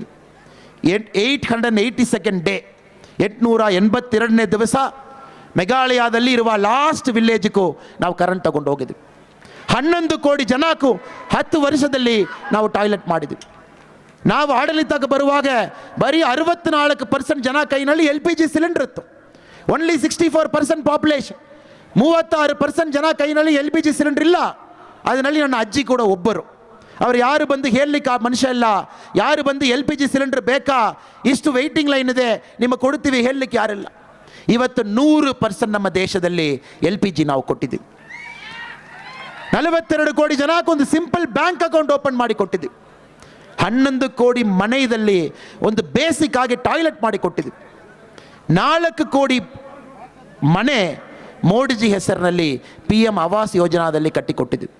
ಇದೆಲ್ಲ ಕೂಡ ಒಂದು ಸಾರಿ ನಾವು ಅರ್ಥ ಮಾಡಿಕೊಳ್ಬೇಕು. 70 ವರ್ಷ ದೇಶದಲ್ಲಿ ಯಾವ ಥರ ಆಡಳಿತ ಇತ್ತು, 10 ವರ್ಷದಲ್ಲಿ ಇಡೀ ಚಿತ್ರ ನಮ್ಮ ಮೋದಿಜಿಯವರು ಯಾವ ಥರ ಬದಲಾವಣೆ ಮಾಡಿದ್ದಾರೆ. ಅದಕ್ಕೆ ನಮ್ಮ ಬ್ರದರ್ ಅವ್ರು ಹೇಳುವಾಗ ಒಂದು ಮಾತು ಹೇಳಿದರು, ಇಂದ 10 ವರ್ಷದಲ್ಲಿ ನಾವು ಏನು ಮಾಡಿದ್ದೀವಿ ಇದು ಬರೀ ಟ್ರೈಲರ್ ಅನ್ನೊಂದು ಮೋದಿಜಿ ಒಂದು ಮಾತು ಹೇಳಿದರು. ಪಾರ್ಲಿಮೆಂಟ್ನಲ್ಲಿ ಫೆಬ್ರವರಿಯಲ್ಲಿ ಬಜೆಟ್ ಡಿಸ್ಕಷನ್ ಆಗುವಾಗ ಮೋದಿಜಿ ಮಾತು ಹೇಳಿದರು. ನಮ್ಮೆಲ್ಲರೂ ಕೂಡ ಒಂದು ದೊಡ್ಡ ಒಂದು ಕನಸಿದೆ. ಸೊ ಮೋದಿಜಿ ಅವರು ಟ್ರೈಲರ್ನ ಹೇಳ್ತಾರೆ, 10 ವರ್ಷ ಕೆಲಸ ಮಾಡಿದ ಮೇಲೆ ಟ್ರೈಲರ್ನ ಹೇಳ್ತಾರೆ, ರಾಮ್ ಟೆಂಪಲ್ ಮಾಡಿದ ಮೇಲೆ ಟ್ರೈಲರ್ನ ಹೇಳ್ತಾರೆ, ಆರ್ಟಿಕಲ್ 370 ತೆಗೆದಾಕಿದ ಮೇಲೆ ಟ್ರೈಲರ್ನ ಹೇಳ್ತಾರೆ, ಟ್ರಿಪಲ್ ತಲಾಕ್ ತೆಗೆದಾಕಿದ ಮೇಲೆ ಟ್ರೈಲರ್ನ ಹೇಳ್ತಾರೆ, extreme poverty, multi dimensional poverty 25 ಕೋಟಿ ಜನ ಬಡತನದಿಂದ ಮೇಲೆ ತಗೊಂಡು ಬಂದ ಮೇಲೆ ಟ್ರೈಲರ್ನ ಒಂದು ಮನುಷ್ಯ ಹೇಳ್ತಾರನ, ಆ ಮನುಷ್ಯಕ್ಕೆ ಎಷ್ಟು ದೊಡ್ಡ ಕನಸಿರಬೇಕು. ನೆಕ್ಸ್ಟ್ 5 ವರ್ಷದಲ್ಲಿ, ನೆಕ್ಸ್ಟ್ 20 ವರ್ಷದಲ್ಲಿ ಈ ದೇಶ ಯಾವ ದಾರಿಯಲ್ಲಿ ಹೋಗಬೇಕನ್ನು ಎಷ್ಟು ದೊಡ್ಡ ಕನಸು ನಮ್ಮ ಪ್ರಧಾನಮಂತ್ರಿ ನರೇಂದ್ರ ಮೋದಿಜಿ ಅವ್ರಿಗೆ ಇರಬೇಕು. ಇಲ್ಲಿರುವ ಎಲ್ಲ ಮಿತ್ರರು ಕೂಡ ನಾವು ಅರ್ಥ ಮಾಡಿಕೊಂಡಿದ್ದೀವಿ. ಇಲ್ಲಿ ತುಂಬ ಜನ ನಮ್ಮ ಅರವಿಂದ್ ಲಿಂಬಾವಳಿ ಸಾಹೇಬರು ಮಾತಾಡುವ ಕೈ ಎದ್ದಿದ್ದೀರಾ, ಯಾರೆಲ್ಲ ಕೋಚಿಂಗ್ ಇನ್ಸ್ಟಿಟ್ಯೂಟ್ನಲ್ಲಿ ಓದ್ತೀರಾ. ತುಂಬ ಜನ ಇಲ್ಲಿ ವಿಜಯಪುರದಲ್ಲಿ ನಮಗೆ ಗೊತ್ತು, ಕರ್ನಾಟಕದಲ್ಲಿ ಕೋಚಿಂಗ್ ಇನ್ಸ್ಟಿಟ್ಯೂಟ್ ಭಾಳ ಒಂದು ಸ್ಟ್ರಾಂಗ್ ಆಗಿರುವ ಪ್ರದೇಶ ವಿಜಯಪುರ. ಈ ಭಾಗದಲ್ಲಿರುವ ಎಲ್ಲ ಜನರು ಕೂಡ ವಿಜಯಪುರದಲ್ಲಿ ಬಂದು ಕೋಚಿಂಗ್ ತಗೊಳ್ತಾರೆ. ಬಟ್ ತಾವು ಒಂದು ವಿಷಯ ಅರ್ಥ ಮಾಡಿಕೊಳ್ಬೇಕು, ತಾವು IAS ಆಗಿ IPS ಆಗಿ ಸರ್ವ್ ಮಾಡಬೇಕನ್ನ ಅದು ಮೋದಿಜಿ ಅವರ ಆಡಳಿತದಲ್ಲಿ ನೀವು ಸರ್ವ್ ಮಾಡಬೇಕು. ಅದಕ್ಕೆ ತಮಗೊಂದು ಪರ್ಸನಲ್ ಇಂಟ್ರೆಸ್ಟ್ ಇದೆ, ತಾವು ಎಕ್ಸಾಮ್ ಬರಿಬಹುದು, ನೆಕ್ಸ್ಟ್ ಇಯರ್ ಬರಿಬಹುದು, ತಾವು KPSC ಬರಿಬಹುದು, UPSC ಬರಿಬಹುದು, ತಾವು ನಮ್ಮ ದೇಶದಲ್ಲಿ ದೊಡ್ಡ ಒಂದು ಹುದ್ದೆಗೆ ತಾವು ಬರ್ತೀರ, ಅದರಲ್ಲಿ ಯಾವುದೇ ಡೌಟ್ ಇಲ್ಲ. ಅಣ್ಣ ತಾವು ಅರ್ಥ ಮಾಡಿಕೊಳ್ಬೇಕು, ಆ ಪೊಲಿಟಿಕಲ್ ಸಿಸ್ಟಮ್ ಡಿಸೈನ್ ಮಾಡುವ ಕರ್ತವ್ಯ ನಿಮ್ಮ ಕೈನಲ್ಲಿ ಇದೆ. ನಿಮ್ಮ ಕೈನಲ್ಲಿ ಇರುವ ಒಂದು ಬೆರಳಿಗೆ ಆ ಪವರ್ ಇದೆ. ಅದಕ್ಕೆ ತಾವು ಇಲ್ಲಿರುವ ಯುವಕರು ತಾವು ಡಿಸೈಡ್ ಮಾಡಬೇಕು, ಇಲ್ಲಲ್ಲ ನಾನು ಬೇರೆ ದಾರಿಯಲ್ಲಿ ಹೋಗ್ತೀನಿ, ನನಗೂ ಪಾಲಿಟಿಕ್ಸ್ಗೆ ಏನು ಸಂಬಂಧ, ನಾನು ಒಬ್ಬ ಹೋಗಿ ವೋಟ್ ಮಾಡಿದವನ ಮೇ 7ನೇ ತಾರೀಕು ನಾನು ಒಬ್ಬ ವೋಟ್ನಲ್ಲಿ ಈ ದೇಶ ಬದಲಾವಣೆ ಆಗ್ತದ, ಇಲ್ಲ ನಾನು ವೋಟ್ ಮಾಡಿದಾರ ಮಾತ್ರ ಮೋದಿಜಿಯವರು ಬಂದೇ ಬರ್ತಾರ. ನಮ್ಮೆಲ್ಲರಿಗೂ ಗೊತ್ತು ನಮ್ಮ ದೇಶದಲ್ಲಿ ಒಬ್ಬೊಬ್ಬರು ಕೂಡ ಇದೇ ಥರ ಚಿಂತನೆ ಮಾಡಲಿಕ್ಕೆ ಶುರುವಾಗಿ ದೇಶ ಏನಾಗ್ತದೆ. ಅದಕ್ಕೆ ಇಲ್ಲಿರುವ ಎಲ್ಲ ಮಿತ್ರರಲ್ಲಿ ಕೂಡ ನಾನೊಂದು ವಿನಂತಿ ಮಾಡ್ತೀನಿ, ತಾವು ಯುವಕರಾಗಿ ತಮಗೆ ಏನೋ ಕನಸಿರಬಹುದು, ஆனால் ಪೊಲಿಟಿಕಲ್ ಸಿಸ್ಟಮ್ ಡಿಸೈನ್ ಮಾಡುವ ಕರ್ತವ್ಯ ನಿಮ್ಮ ಕೈನಲ್ಲಿ ಇದೆ. ಈ ಪೊಲಿಟಿಕಲ್ ಸಿಸ್ಟಮ್ ಡಿಸೈನ್ ಏನು, ಯಾರು MLA ಆಗಿ ಬರಬೇಕು ತಾವು ಡಿಸೈಡ್ ಮಾಡಬೇಕು, ಯಾರು MP ಆಗಿ ಬರಬೇಕು ತಾವು ಡಿಸೈಡ್ ಮಾಡಬೇಕು, ಯಾರು ಪ್ರಧಾನಮಂತ್ರಿಯಾಗಿ ಬರಬೇಕು ತಾವು ಡಿಸೈಡ್ ಮಾಡಬೇಕು. ಆ ಸಿಸ್ಟಮ್ನಲ್ಲಿ ತಾವು ಕೆಲಸ ಮಾಡಬೇಕು. ಸೊ ತಮ್ಮ ಕನಸು ಏನಿದೆ ಆ ಕನಸು ಪೂರ್ತಿ ಆಗಬೇಕನ್ನ ಅದಕ್ಕೆ ಮುಂಚೆ ಒಂದು ಒಳ್ಳೆಯ ಪೊಲಿಟಿಕಲ್ ಸಿಸ್ಟಮ್ ಡಿಸೈನ್ ಮಾಡುವ ಕರ್ತವ್ಯ ನಿಮ್ಮ ಕೈನಲ್ಲಿ ಇದೆ. ಅದಕ್ಕೆ ತಮ್ಮೆಲ್ಲರಲ್ಲಿ ಕೂಡ ನಾನು ಕೈ ಮುಗಿದು ವಿನಂತಿ ಮಾಡ್ತೇನೆ, ತಾವು ವೋಟ್ ಮಾಡಬೇಕು. ನರೇಂದ್ರ ಮೋದಿಜಿ ಅವರು 3ನೇ ಬಾರಿ ಕರ್ಕೊಂಡು ಬಂದು ತಾವು ಕೂರಿಸ್ಬೇಕು. ಇಲ್ಲಿ ನಮ್ಮ ರಮೇಶ್ ಸಾಹೇಬರವರು 7ನೇ ಬಾರಿ ಕರ್ಕೊಂಡು ಬಂದು ತಾವು ಕೂರಿಸ್ಬೇಕು. ನಿಮ್ಮ ಅವಧಿಯಲ್ಲಿ ತಾವೆಲ್ಲರೂ ಕೂಡ 22, 23 ಇದ್ದೀರಾ. ನಮ್ಮ ಯಾರಿಗೂ ಸಿಕ್ಕದೇ ಒಂದು ಭಾಗ್ಯ ನಿಮಗೆ ಸಿಗ್ತಾ ಇದೆ. 2014ನಲ್ಲಿ ಇಡೀ ಪ್ರಪಂಚದಲ್ಲಿ ಆರ್ಥಿಕ ಪರಿಸ್ಥಿತಿ ವ್ಯವಸ್ಥೆಯಲ್ಲಿ 11ನೇ ಸ್ಥಾನದಲ್ಲಿ ನಾವಿದ್ವಿ. ಎಕನಾಮಿಕ್ ಔಟ್ಪುಟ್, ಎಕನಾಮಿಕ್ ಗ್ರೋತ್ನಲ್ಲಿ we are the 11th largest country. ಸಣ್ಣ ಪುಟ್ಟ ದೇಶ ನಮಗೆ ಮುಂಚೆ ಇತ್ತು, ಸ್ಮಾಲ್ ಕಂಟ್ರೀಸ್, ಅವರ ಪಾಪ್ಯುಲೇಷನ್ ಕರ್ನಾಟಕ ಥರ ಕೂಡ ಇಲ್ಲ. ಏನು ಕೆಲವು ಕಂಟ್ರಿ ಬ್ಯಾಂಗ್ಳೂರು ಪಾಪ್ಯುಲೇಷನ್ ಎಷ್ಟಿದೆ ಅಷ್ಟು ಪಾಪ್ಯುಲೇಷನ್ ಇರುವ ಕೆಲವು ದೇಶ ಆರ್ಥಿಕ ವ್ಯವಸ್ಥೆಯಲ್ಲಿ ನಮಗೆ ಮುಂಚೆ ಇದ್ರು. ಕಾರಣ 70 ವರ್ಷ ಕಾಂಗ್ರೆಸ್ ಆಡಳಿತದಲ್ಲಿ ಒಂದು ಮಾತು ಹೇಳ್ತಾರೆ, ಹಿಂದೂ ರೇಟ್ ಆಫ್ ಗ್ರೋತ್ ಅನ್ನೋದಕ್ಕೊಂದು ಹೆಸರು ಕೊಟ್ಬಿಟ್ಟಿದ್ರು. ನಮ್ಮ ದೇಶದಲ್ಲಿ ಯಾವಾಗ ಕೂಡ ಎಕನಾಮಿಕ್ ಗ್ರೋತ್ 3% ಇರ್ತದೆ, ಎಕನಾಮಿಕ್ ಗ್ರೋತ್ 3.5% ಇರ್ತದೆ. ಅದಕ್ಕೆ ಸ್ಟ್ಯಾಟಿಸ್ಟಿಷಿಯನ್ಸ್ ಒಂದು ಹೆಸರು ಕೊಟ್ಟಿದ್ರು, Hindu rate of growth. Modiji ಅವರು ಬಂದ ಮೇಲೆ ನಾವು ಭಾರತ್ ರೇಟ್ ಆಫ್ ಗ್ರೋತ್ ತೋರಿಸಿದ್ದೀವಿ. 7%, 8%, 9%. ಇವತ್ತು 193 ದೇಶ ಯುನೈಟೆಡ್ ನೇಷನ್ಸ್ನಲ್ಲಿ ಇದೆ, 193 ಕಂಟ್ರಿ. 193 ದೇಶ ತಾವು ಪಟ್ಟಿ ಮಾಡಿ 2023ರಲ್ಲಿ ಆ 193 ದೇಶದಲ್ಲಿ ಯಾರು ಭಾಳ ಫಾಸ್ಟೆಸ್ಟ್ ಗ್ರೋಯಿಂಗ್ ಎಕಾನಮಿನ ನಿಮಗೆ ಗೊತ್ತು, ಅದು ನಮ್ಮ ದೇಶ. 8.2% ನಾವು ಗ್ರೋ ಆಗಿದೆ. ನೆಕ್ಸ್ಟ್ 20 ವರ್ಷ ಕುಮುಲೇಟಿವ್ ಗ್ರೋತ್ ಯಾರ ಕೈನಲ್ಲಿದೆ ಅದು IMF ಅವರು ಹೇಳಿದ್ದಾರೆ, ಅದು ನಮ್ಮ ದೇಶ. ಇದು ಸುಮ್ಮನೆ ಬಂದಿಲ್ಲ ಸರ್, ಇದು ಲಕ್ನಲ್ಲಿ ಬಂದಿಲ್ಲ. ಈ ಸಿಸ್ಟಮ್ ಮೋದಿಜಿಯವರು ಡಿಸೈನ್ ಮಾಡಿದ್ದಾರೆ. ಈ ಸಿಸ್ಟಮ್ 10 ವರ್ಷದಲ್ಲಿ ಮೋದಿಜಿಯವರು ಈ ಥರ ಒಂದು ಸಿಸ್ಟಮ್ ಡಿಸೈನ್ ಮಾಡಿದ್ದಾರೆ. ಈ ಸಿಸ್ಟಮ್ನಲ್ಲಿ ಕರಪ್ಷನ್ ಕೆಲಸ ಇಲ್ಲ, ಈ ಸಿಸ್ಟಮ್ನಲ್ಲಿ ನೆಪಾಟಿಸದ ಕೆಲಸ ಇಲ್ಲ, ಈ ಸಿಸ್ಟಮ್ನಲ್ಲಿ ಇನ್ಎಫಿಷಿಯನ್ಸಿ ಕೆಲಸ ಇಲ್ಲ. ಈ ಸಿಸ್ಟಮ್ ನಮ್ಮ ನೇಷನ್ ಫಸ್ಟ್, ಯಾವಾಗಲೂ ಕೂಡ ನನ್ನ ದೇಶ ಮೊದಲಾವದಾಗಿ ಇರಬೇಕನ್ನು ಮೋದಿಜಿ ಅವರು ಡಿಸೈನ್ ಮಾಡಿದ ಸಿಸ್ಟಮ್ ಇವತ್ತು ಕೆಲಸ ಮಾಡ್ತಾ ಇದೆ. ಅದಕ್ಕೆ ಮಿತ್ರರೇ, ನಾವೆಲ್ಲರೂ ಅರ್ಥ ಮಾಡಿಕೊಳ್ಬೇಕು. ನಮ್ಮ ತಮಿಳುನಾಡಿನಲ್ಲಿ ಒಂದು ಪಕ್ಷ ಇದೆ. ನಮ್ಮ ರಾಜ್ಯದಲ್ಲಿ 13 ಪಕ್ಷ ಪಾಲಿಟಿಕ್ಸ್ನಲ್ಲಿ ಇದೆ. 13 ಪಕ್ಷ 1% ಮೇಲೆ ಓಟ್ ತಗೊಳ್ತಾರೆ. 13 ಪಕ್ಷ ಇದೆ. ಸ್ವಲ್ಪ ಜಾಸ್ತಿ ಪಕ್ಷ ಇರುವ ಒಂದು ರಾಜ್ಯ ತಮಿಳುನಾಡು. ಅದರಲ್ಲಿ ಒಂದು ಪೊಲಿಟಿಕಲ್ ಲೀಡರ್ ಎಲ್ಲ ಎಲೆಕ್ಷನ್ನಲ್ಲಿ ಪ್ರೆಸ್ ಮೀಟ್ನಲ್ಲಿ ಕೂತ್ಕೊಂಡು ಪ್ರೆಸ್ ಮೀಟ್ ಕೊಡ್ತಾರೆ. ಎಲ್ಲ ಎಲೆಕ್ಷನ್ ಡಿಕ್ಲೇರ್ ಮಾಡಿದ ಮೇಲೆ, ನಮಗೊಂದು ಬಾರಿ ಚಾನ್ಸ್ ಕೊಡಿ, ತಮಿಳ್ನಾಡಿನಲ್ಲಿ ಒಂದು ಬಾರಿ ನಮಗೆ ಚಾನ್ಸ್ ಕೊಟ್ಬಿಟ್ಟಿದ್ದೀರಣ್ಣ, ನಾನು ಬಂದ ತಕ್ಷಣ ನಿಮ್ಮ ಅಕೌಂಟ್ಗೂ 1 ಕೋಟಿ ಹಾಕ್ತೀನಿ. ಲಾಸ್ಟ್ ಟೈಮ್ ಇನ್ನೊಂದು ಹೇಳಿದರು, ನೀವೆಲ್ಲ ತುಂಬ ಜನ ಕುರಿ ಎಲ್ಲ ಮೇಯಿಸ್ತಾ ಇದ್ದೀರಾ, ನಿಮ್ಮ ಕುರಿಗೆಲ್ಲ ನಾನು ಏರ್ ಕಂಡೀಷನರ್ ಮಾಡಿಬಿಡ್ತೀನಿ, ಎಲ್ಲ ಕುರಿ ಏರ್ ಕಂಡೀಷನಲ್ಲಿ ನೀವು ಮೇಯಿಸ್ಬೇಕು, ಅಷ್ಟು ದೊಡ್ಡ ಕನಸಿಟ್ಕೊಂಡಿದ್ದೀನಿ, ನನಗೆ ಓಟ್ ಹಾಕಿ ಅಣ್ಣ. ಪಾಪ 1 ಕೋಟಿ ಅಕೌಂಟ್ ಕೊಡ್ತೀನಿ, ಯಾರೆಲ್ಲ ಕುರಿ ಮೇಯಿಸ್ತೀರೋ ನಿಮ್ಮ ಕುರಿಗೆ ಕೂಡ ನಾನು ಏರ್ ಕಂಡೀಷನ್ ಮಾಡ್ತೀನಿ. ಅವ್ರಿಗೆ 234 ಕ್ಷೇತ್ರದಲ್ಲಿ 1 ಕ್ಷೇತ್ರದಲ್ಲಿ ಕೂಡ ಡೆಪಾಸಿಟ್ ಸಿಕ್ಕಿಲ್ಲ. ಕಾರಣ, ಕಾಂಗ್ರೆಸ್ ಅವರು ಒಂದು ತಪ್ಪು ಕಲ್ಪನೆಯಲ್ಲಿ ಇದ್ದಾರೆ. ಮಾತ್ರ ಎಲೆಕ್ಷನ್ ಗೆಲ್ತದೆ. ಒಂದು ಪ್ರೆಸ್ ಮೀಟ್ ಮಾಡಿ ನಿಮಗೆ 3 ಗ್ಯಾರಂಟಿ, ನಿಮಗೆ 4 ಗ್ಯಾರಂಟಿ. ನಮ್ಮ ಮನೆಯಲ್ಲಿ ನಮ್ಮ ತಾಯಿಯಂತರೆಲ್ಲ ಹೇಳ್ತಾರೆ, ಒಂದು ವಾಷಿಂಗ್ ಮಿಷಿನಲ್ಲಿ ಈ ಥರ ಹಾಕಿದ್ದೀರಣ್ಣ, 5 ನೀವು ಕೌಂಟ್ ಮಾಡೋವರೆಗ ಅದು ಕ್ಲೀನಾಗಿ ಬರ್ತದೆ, ಆ ಥರ 5 ಗ್ಯಾರಂಟಿ. ஆனால் ಜನಕ್ಕೆ ಗೊತ್ತು, ಈ ಎಲೆಕ್ಷನ್ 2024 ಎಲೆಕ್ಷನ್ ಈ ದೇಶದಲ್ಲಿ ಪ್ರಧಾನ ಮಂತ್ರಿಯಾಗಿ ಯಾರು ಬರಬೇಕು ಅದಕ್ಕೋಸ್ಕರ ನಾವು ಎಲೆಕ್ಷನ್ ಮಾಡ್ತಾ ಇದ್ವಿ. 142 ಕೋಟಿ ಜನ ಇರುವ ಈ ದೇಶದಲ್ಲಿ 7 ಫೇಸ್ನಲ್ಲಿ 98 ಕೋಟಿ ಜನ ವೋಟ್ ಹಾಕ್ತಾರೆ. ಈಗಾಗಲೇ 190 ಕ್ಷೇತ್ರದಲ್ಲಿ ವೋಟ್ ಮಾಡಿ ಆಯಿತು. ರಿಮೈನಿಂಗ್ 543ದಲ್ಲಿ 190 ಕ್ಲಿಯರ್ ಆಯಿತು. ಇನ್ನೂ 5 ಫೇಸ್ ಇದೆ. ಅದರಲ್ಲಿ ಕರ್ನಾಟಕದಲ್ಲಿ 14 ಕ್ಷೇತ್ರ ಮೇ 7ನೇ ತಾರೀಕು ವೋಟ್ ಆಗ್ತಾ ಇದೆ. ನಾವೆಲ್ಲರೂ ಕೂಡ ಒಂದು ವಿಷಯ ಅರ್ಥ ಮಾಡಿಕೊಳ್ಬೇಕು, ಈ ಎಲೆಕ್ಷನ್ ನಮ್ಮ ಪ್ರಧಾನ ಮಂತ್ರಿಯಾಗಿ ಯಾರು ಬರಬೇಕು ಅದಕ್ಕೋಸ್ಕರ ನಾವು ಮಾಡುವ ಎಲೆಕ್ಷನ್. ಒಂದು ಒಳ್ಳೆಯ ಮನುಷ್ಯ ಪ್ರಧಾನ ಮಂತ್ರಿಯಾಗಿ ಬರುವಾಗ ಏನು ಬೇಕೋ ಅವರು ಮಾಡ್ತಾರೆ. 4 ಕೋಟಿ ಮನೆ ಮಾಡಿದರು ಸರ್. ಒಂದು ಮನೆ ಎಷ್ಟು ಸರ್? ಪ್ರಧಾನ ಮಂತ್ರಿ ಮೋದಿಜಿ ಅವರು ಒಂದು ಮನೆಗೆ ಎಷ್ಟು ಸರ್ ಸಬ್ಸಿಡಿ ಕೊಡ್ತಾರೆ? 2,71,000. ಕರ್ನಾಟಕದಲ್ಲಿ 46 ಲಕ್ಷ ರೈತರಿಗೂ ಒಂದು ವರ್ಷಕ್ಕೆ ಮೋದಿಜಿ ಎಷ್ಟು ಕೊಡ್ತಾರೆ ಸರ್? 6,000. ನಮ್ಮ ಸರ್ಕಾರ ಇರುವಾಗ ನಾವು 4,000, 10,000. ಯಾರೆಲ್ಲ ಹೆಣ್ಮಗಳು ಪ್ರೆಗ್ನೆಂಟ್ ಆಗಿದ್ದಾರೋ ಮಾತೃವಂದ ಯೋಜನಾ ಅವ್ರಿಗೆ 6,000. ಇದೆಲ್ಲ ನೀವು ಕ್ಯಾಲ್ಕುಲೇಟ್ ಮಾಡಿ ಸರ್. ಇವರು ಹೇಳುವ 2,000 ಲೆಕ್ಕ ಕೂಡ ಬರಲ್ಲ. ಹೇಳುವ 2,000 ನೀವು ಸರಿಯಾಗಿ ಕ್ಯಾಲ್ಕುಲೇಟ್ ಮಾಡಿದ್ದೀರನ ಅದು ಲೆಕ್ಕ ಕೂಡ ಬರಲ್ಲ. ஆனால் ನಮ್ಮ ಪಕ್ಷದಲ್ಲಿ ಮೋದಿಜಿ ಅವರು ಇದು ಹೇಳಲ್ಲ.